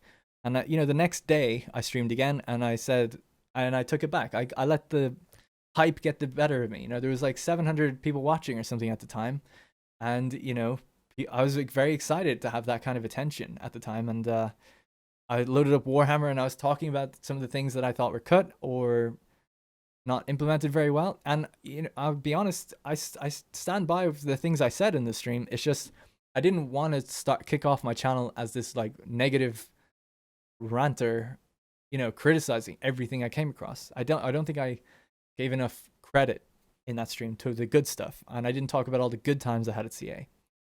So anyway, based on that, I think they got really worried that I was going to break my NDAs, and there was a lot of talk behind the scenes about what was my next stream going to be, and was I just going to keep like hammering on them over and over, and do they need to like do something about that? Because I was like defacing the company in a way. and I've since rectified it, I think. But you know, ultimately, there's some people there that are very unhappy with me still, especially the artists. And the, you know, I don't know if they'll ever watch this or anything, but I never complained about the quality of the art in the game, or the quality of animations, or anything like that. I poked fun at the fact that, you know, animations can look really glitchy and phase through each other, but that's not the quality of the art or the artists that are at fault. I would never put it down to any individual there. And that's just not for like, oh, I don't want to get personal. I believe that they're extremely talented people that work in game development companies all over the world, and especially at CA. And I know that firsthand, you know, people are very talented there, and I'm amazed at what people are capable of with art. However, business decisions and production limitations there mean that they can't really reach what I would believe is their full potential. So it's not like the animation quality of something is bad, but you can see that the framework of which the animations are acting, and when two dinosaurs or whatever rub up against each other and they just like glitch through each other, they spin around on the spot like they can't detect each other. Like it's the system hasn't been developed for that game, and it's a shame in many ways. When one of the things I pointed out during that stream was like when the walls would fall down, they wouldn't fall down, right? In Warhammer 1, we were talking about Warhammer 1 at the time, and I was saying like there's no fort battles, there's no river crossing battles. Sieges are just one wall. When you destroy a wall, it just vaporizes and disappears. You know, there's all these things I was bringing up at the time. Sorry, I got distracted again. Girlfriend came home. So essentially, you know, I focused on all those negative aspects, and the point of that was saying like it's missing this, this, and this, and this. Wasn't to say that any developer there wasn't good, or any person there wasn't good at what they do. It was to say that whoever's making those decisions on the business end are saying like, well, we're going to sacrifice, we don't have the production to do the walls falling down. It's the first Total War game that didn't have that, right? And they put it back in Warhammer 2. You know, there's just a few things like that that I kind of talked about in that stream, and that's effectively why I was blacklisted. I know a lot of people took it very personally. There was actually a person there who, on his monitor, had a picture of me with a crosshair on my face for a year, because I was sent the picture a year after that happened, and that person, I had never met the person, which is something, and I didn't even know. Anyway, so that freaked me out. So some people just take it very personally, and it was never meant to be. But anyway, you know, that's the way it is, and I'm still blacklisted there, even though I'm friends with a lot of people there still, and I play games and talk with them quite regularly. There's just a few people there that I think if they were to kind of unblacklist me and send me stuff early, they'd probably speak up and have a problem with that. Like I'm blocked on Twitter from people I've never even met that work there, so that's just the way it is. Which is a shame, because you know, since that stream, I've always been, in my opinion, tried to be as level-headed and balanced as I can be. I think if you watch any of my reviews, they might slant negative. I can appreciate that maybe they do, some of them. But I do give credit where it's due. I was watching my Thrones of Britannia review recently, because it was linked to me for a certain moment in it. And I was watching how I spent a good few minutes talking about how the environments are like really good, the sieges are really good, blah, blah, blah. Now then I also say like what doesn't work. So I try to approach it as fairly as I can. So anyway, JamReal18 says, I'm an avid fan of yours. I want to ask, what time period do you want to see being made in Total War? So it's a little difficult for me. I'm pretty sure I know what's coming up next. You kind of, when you work there, you know the next 5 years. And, you know, I worked there 2 years ago now. So I'm pretty sure I know what's coming up. But if I was to pretend like I don't know what's coming, what I would hope to see, and by the way, yeah, okay, anyway, what I would hope to see would be like a Medieval 3. I think a lot of people are kind of, we're ready. I think the time is right for that. Or maybe an Empire 2. Something, it wouldn't have to be called Empire, but something that's global.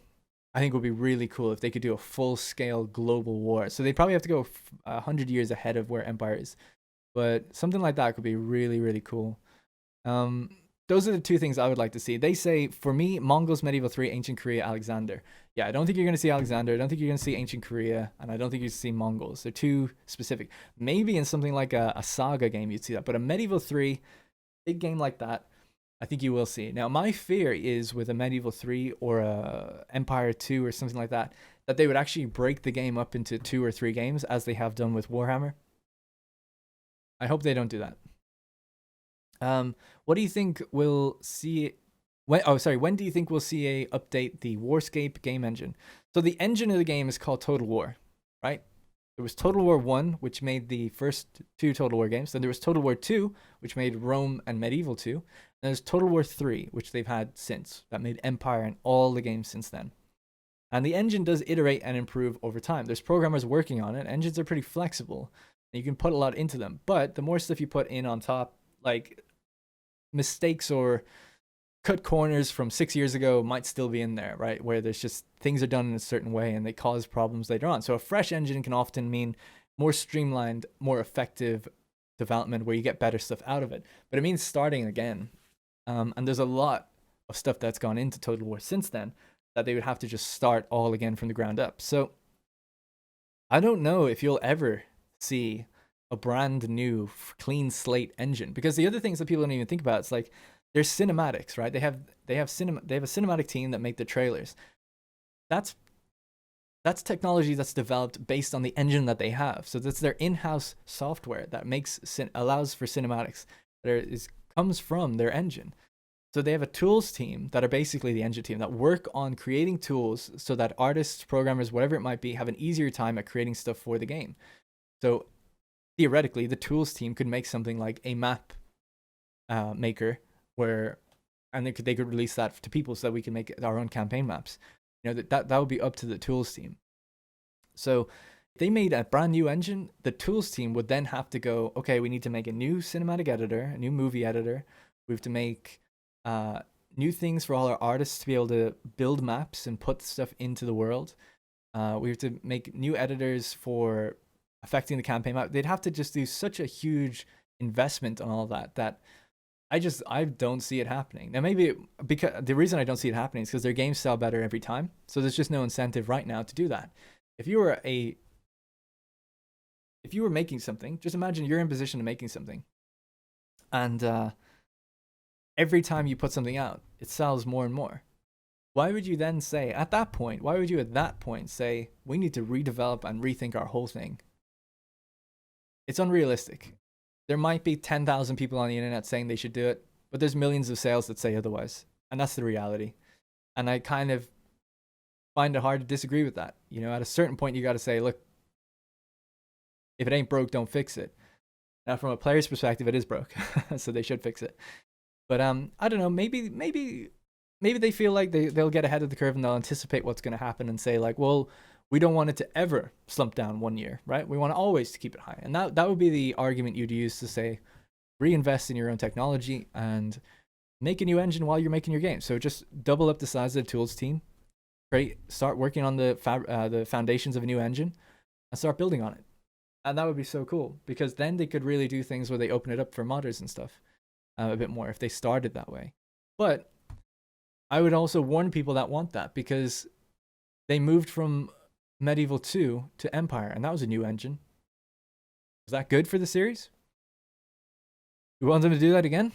You know, it could go wrong where you end up getting way less features because the engine's not as developed.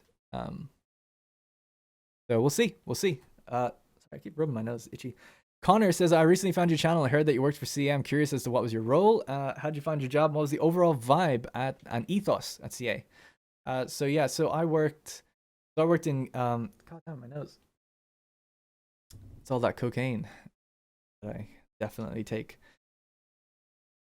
I worked in game development for 4 years, I was a program student of game development for 4 years. And then I worked as a programmer for 6 months at a company. Then I went to CA to work as a marketing intern. They hired me because of the videos I was making for Total War at the time. So when I was being hired, I did try out for both design and QA. And they ended up offering me a QA marketing hybrid internship. Didn't get design. Although later I had opportunities to kind of move to design. I don't want to say for sure if I would have got it, but I had a few higher up designers there asking me to move into design. So I think if I pushed for it, I could have. But after a while, I didn't want to do that anymore anyway. So the whole different thing. So essentially, I worked at CA in marketing. Now, the marketing team, when I was there, sat next to the developers. And I was very on hands with talking to the developers and working with them as best as I could to show off the game as best as I could. So, but in reality, I wasn't on development. However, in marketing, I need to clarify this because people will just think like, oh, you only worked in marketing then. But it's like, I knew, what can I say? I knew the cost of things. I knew how much all the sales, how much they made. I knew the sales figures. I was in meetings where they planned the next games. I was in meetings where they planned features. I was surprisingly involved for someone like me. I was surprisingly involved actually when I look back on it. Or not necessarily involved in making decisions, but there when they were being made, you know, if you know what I mean. So I got to see all facets of development for sure. And yeah, I had a lot of good friends in design and friends in other parts of the company as well. But I largely just focused on, I had this internship it was supposed to be for a year, but after 6 months I got hired full time. Then I went into marketing. Then I was really just kind of a community guy and I ran some events, but then I focused more on videos and I did some streams for the next 2 years, and then I bounced because I couldn't handle it anymore. How much do you want Rome 3? Oh, sorry, what was the overall vibe and ethos? I think it's a really nice place to work. If you're a developer in the games industry, I think it's probably one of the better development studios you could work at. It's extremely secure because they have this cash cow in Total War that just makes great money every year.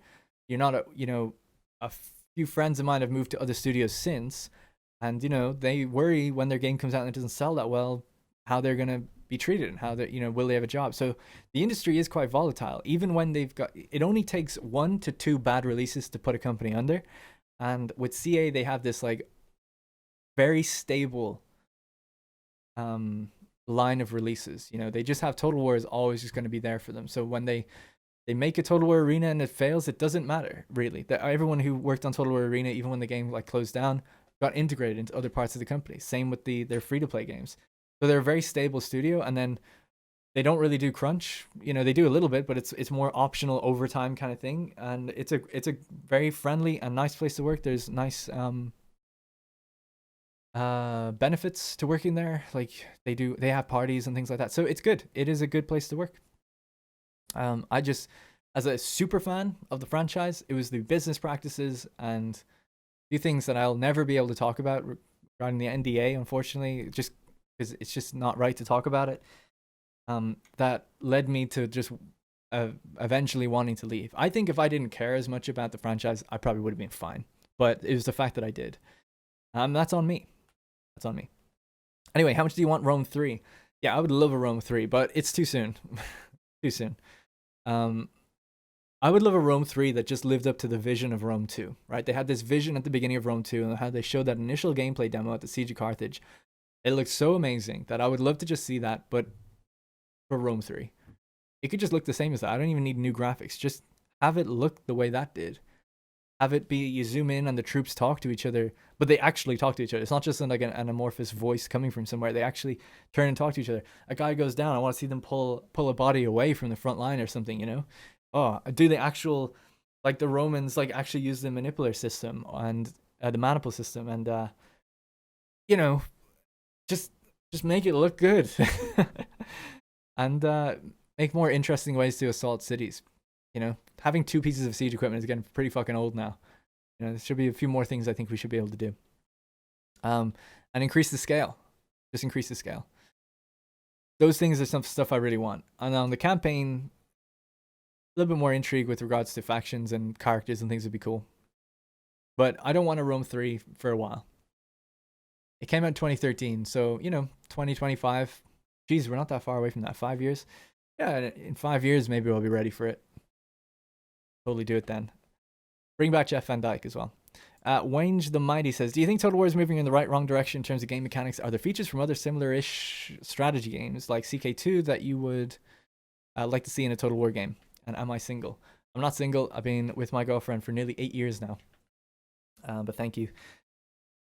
Do you think Total War is... Yeah, so is it moving in the right or wrong direction? Well, they're selling more every time. So I don't know if it's for me to say. For me, they're not, right? For me, like I've said throughout this video, what I like to see is just more immersion in the games, right? More realism and more immersion. You can still have all the gameplay effects that they have in something like a Warhammer, much as you want, skill trees, all that stuff. Go full on arcadey kind of gameplay on the back end, but when we're in battles, I just want it to look like a real battlefield. That's what I want. And then obviously on the campaign, I want some depth, right? I want some depth regarding cities. Now, with Three Kingdoms, they did improve on the depth, but they're still doing this kind of overly gamified province management system that I feel like isn't good. And we've talked about that. I've gone at length doing in my design series about settlements and how they could work. So for me, it's like, it's the way it always is. It's 2 steps forward, 1 step back, right? They are getting better. I think it'd be stupid for people not to think that they are in many ways, but they always take a step back, and that's the step that hurts the most because it's often things that we really like from the older games. So, but with Three Kingdoms, I do think when they're going this more arcadey route, when I was there and they were talking about Three Kingdoms and they were saying it's going to be this like dynasty mode kind of thing, there was no separate modes at the time. I was saying that my thing at the time when the game was in its inception, when I was there early on, and they asked me and they cared what I thought because I was like a fan, which, believe it or not everyone who works there is, and I understand why. You want to attract talent, not just people that are into your series. But one of the things I was mentioning was it's going to be too fantasy for people who like history, and it's not going to be fantasy enough for the people who like fantasy. And that is how I feel about it. It's like you got these kind of fantasy elements in it that I'm not really into. And then when Warhammer people play the game, they're like, it's cool, but it's not Warhammer. So I stand by that statement so much. And I think that statement was what triggered them to do the dual modes. But I don't think they invested in the dual modes as much as they could have. And is there any features from other simulators? Yeah, a lot of people bring up CK2. I don't play CK2. I played it a little bit and I didn't like it. Although the thing is, I didn't really give it a fair shake. It's just too old for me to get into because the UI in that game is it's an eyesore.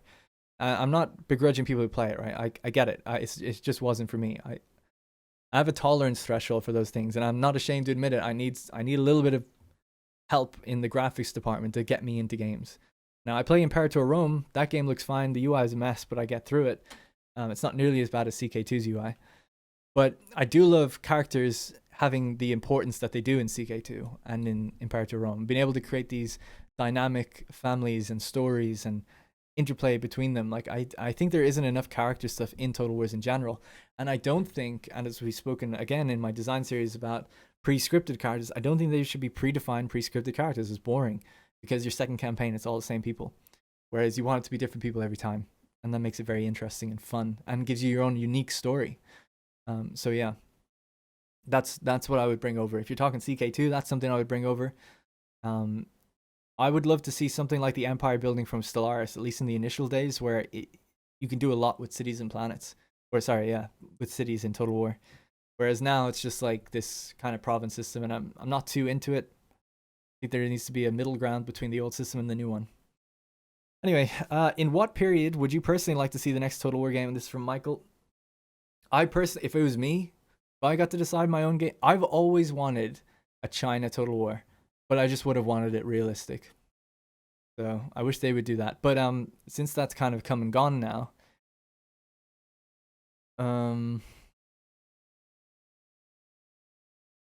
I think medieval. It's a kind of a boring answer, but I think medieval 3 is kind of what I'd like to see next, and then I would just rotate medieval and Rome all the time. But I'm not into gunpowder era Total Wars. However, more and more I'm getting this like itch for that kind of pike and shot that people are talking about a lot. I think guns in Total War games work best when you've got a mix of melee and gunpowder, and it's like 50-50. So I think that's something I'd like to see. Yeah. So if I was in charge of the company, I was going to decide to do something now, I would probably decide to do something like a pike and shot era, but globally. And I would make that. But I wouldn't split it into multiple games. Hopefully they don't, if they ever do that. I just fear that we'll never get a medieval or a Rome or an empire again. That's one game. I just have that fear because Warhammer wasn't, and Warhammer's so successful at splitting its game into 3 parts that I just feel like they're going to do that with every game. Sorry, I just had to edit something really quickly. Anyway, Kasem Soleimani says, firstly, what's your opinion about Welsh Dragon? Is there any conflict of interest if he's still working for CA as a beta tester? Honestly, I really don't have an opinion. I really don't. I don't have any opinion of the person. That's not a disrespectful thing. I don't have a positive or negative one. I just don't have an opinion. It's like any other user on the internet to me. So for people who don't know, Welsh Dragon is somebody who's on Reddit and Total War Center in Total War circles, right? Is known as a very positive commenter to an extreme degree, right? Not just like you'll never find him say anything bad, for instance. And that's fine. People can love what they want to love. That's okay. I'm okay with that. So is there a conflict of interest if he's still working for CA? I didn't know if he's ever worked for CA in terms of being paid, but CA do have a feedback group, and pretty sure he was in it. He was at CA many times, and I've seen him in person, right? He's not an average player if you're going to CA, right? So do with that information as you will. Maybe there's a conflict of interest, maybe, I guess, but if he's ultimately just being positive, then I don't see a problem with it. It's not like he's lying about features or anything, but if he says, hey, I really like population in this game, and people agree, that I don't see a problem if he works for CA or not, or has been there or whatever. I don't know. I really don't care. I don't care. I'm sorry. I don't know, and I don't care. When I read something by him, I just go, oh, I read what he says and I try to make sense of it and see is there any bias just from a person who always says positive things. Just like people should look at what I say and see, is there a bias? Because I don't mostly say negative things, but there's a what's the word? And there's people have an impression of me that I only say negative things, and I don't, but I probably do skew negative.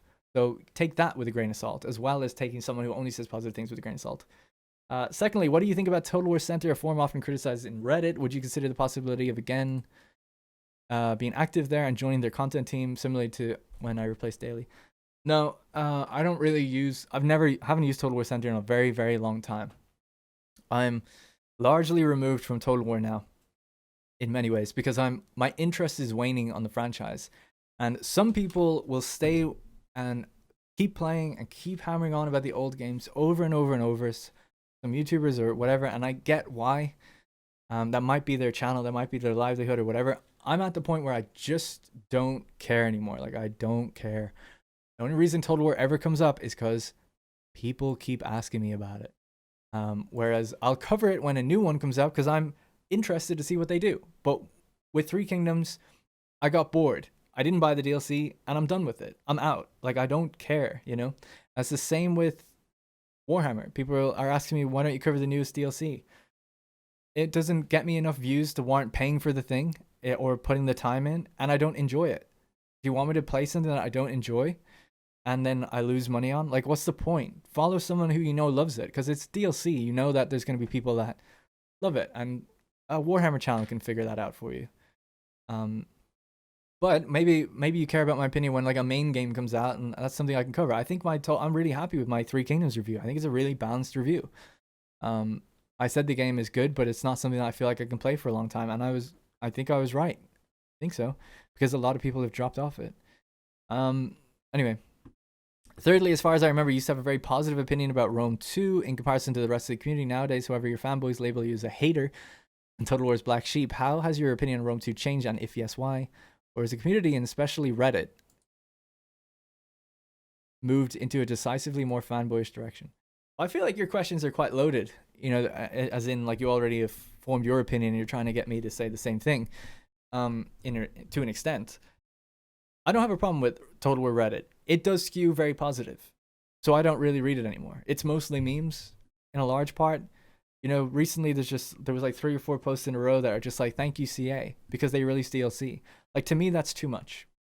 I think it's important to be positive when good things happen, but it's really weird thanking. Like, I think that's just such a weird concept to give thanks to a company for for making content that you buy. I don't know. I find it strange.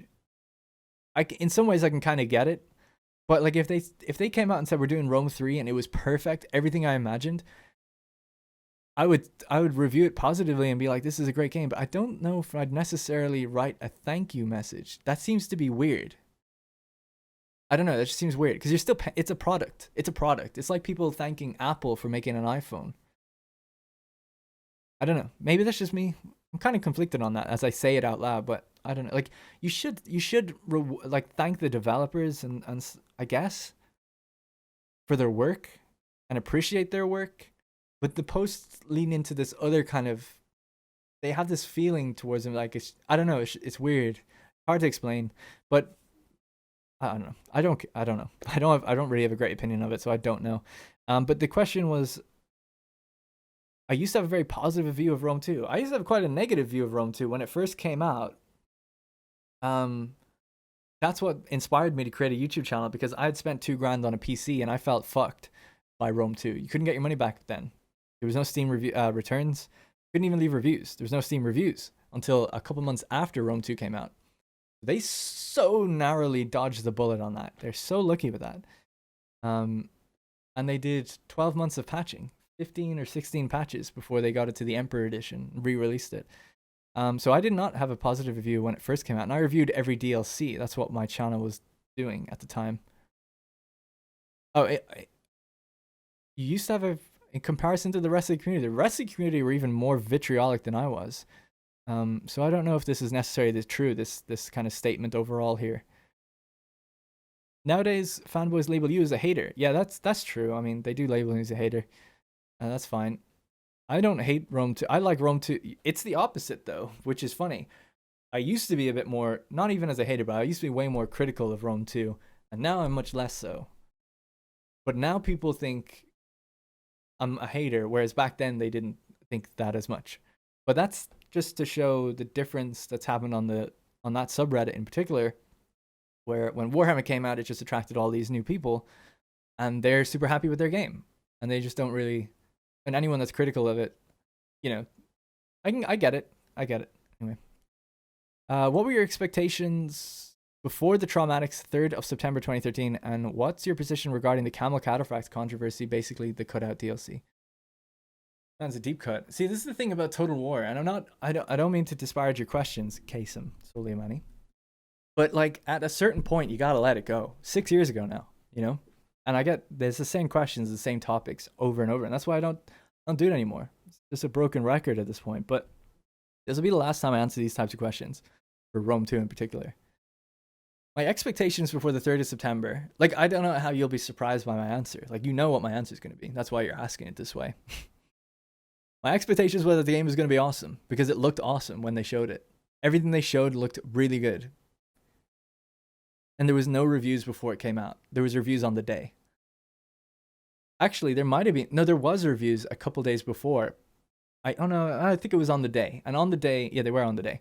But even on the day, IGN was giving it like really high, and a bunch of PC Gamer and all these places giving it Game of the... Or not Game of the Year, but Game of the Show at E3, and really high reviews. So there was no reason to believe that there was anything wrong with this. They were coming off of Shogun 2, which is by and large an amazing return to form to the Total War franchise after Empire.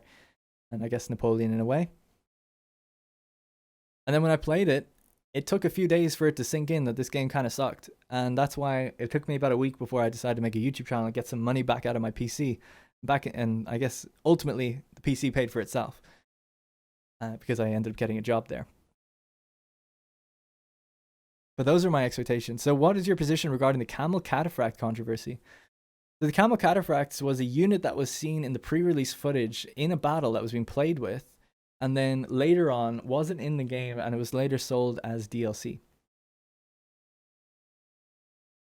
So I honestly don't know. From having worked there, I wasn't privy to any of that information, because I never really asked about Rome 2 while I was there. I only know that it was a very difficult time for the development team, and I think they were under a lot of pressure to get that game out. That's all I know.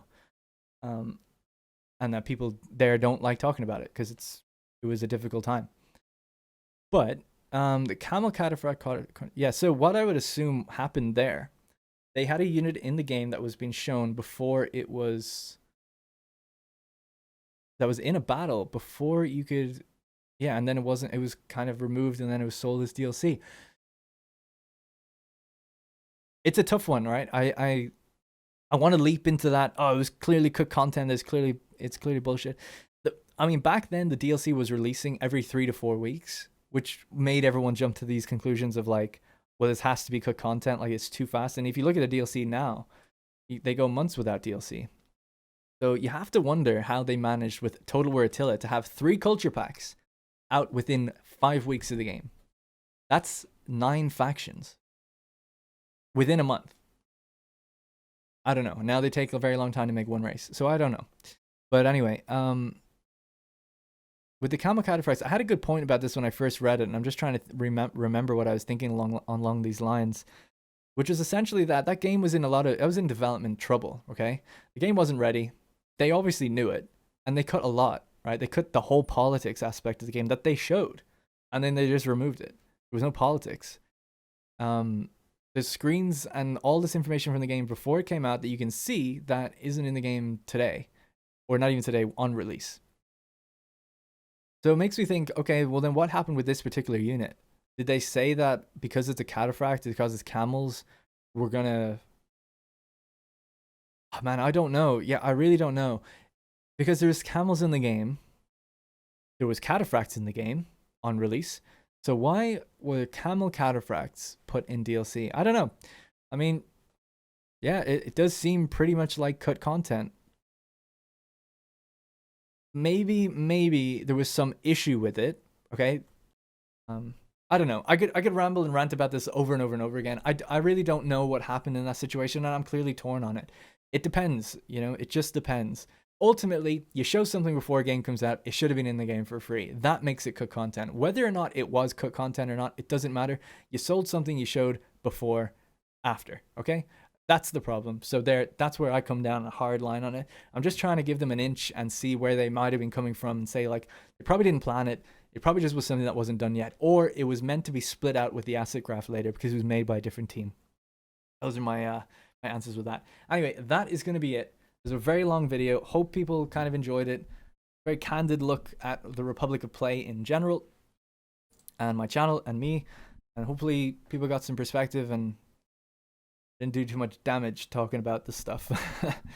So yeah, so that's the situation. So like I said at the very beginning, channel is going to be undergoing a little bit of change, but I'm going to be doing a let's play every month, and then I'm also still going to be trying to deliver you the best strategy game content I can, letting you know about the newest and latest and greatest strategy games and the ones to avoid as well, and then also sticking with them to provide some updates when they happen. Like Imperator Rome is getting updated soon. Stellaris is probably going to have something soon. I'm trying to raise money to go to ParadoxCon so I can see what they're going to announce there and come back with some fresh content from that. So we'll see. So thank you very much for watching, guys. Remember, if you want to support, you can become a patron. It really does help. Come along to our streams where we stream pretty much Thursdays to Sundays every single day, and new shows are on Fridays. Throwback Thursdays are on Thursdays, obviously, and we're playing older strategy games there. It's a lot of fun. So thank you very much for all the support over these last 2 years. Hopefully I can, you know, it sounds so dire saying that, but hopefully I can continue strongly and we continue on to year 3, and I'm excited to do it. Okay. All right. Thanks very much for watching. See you in the next one.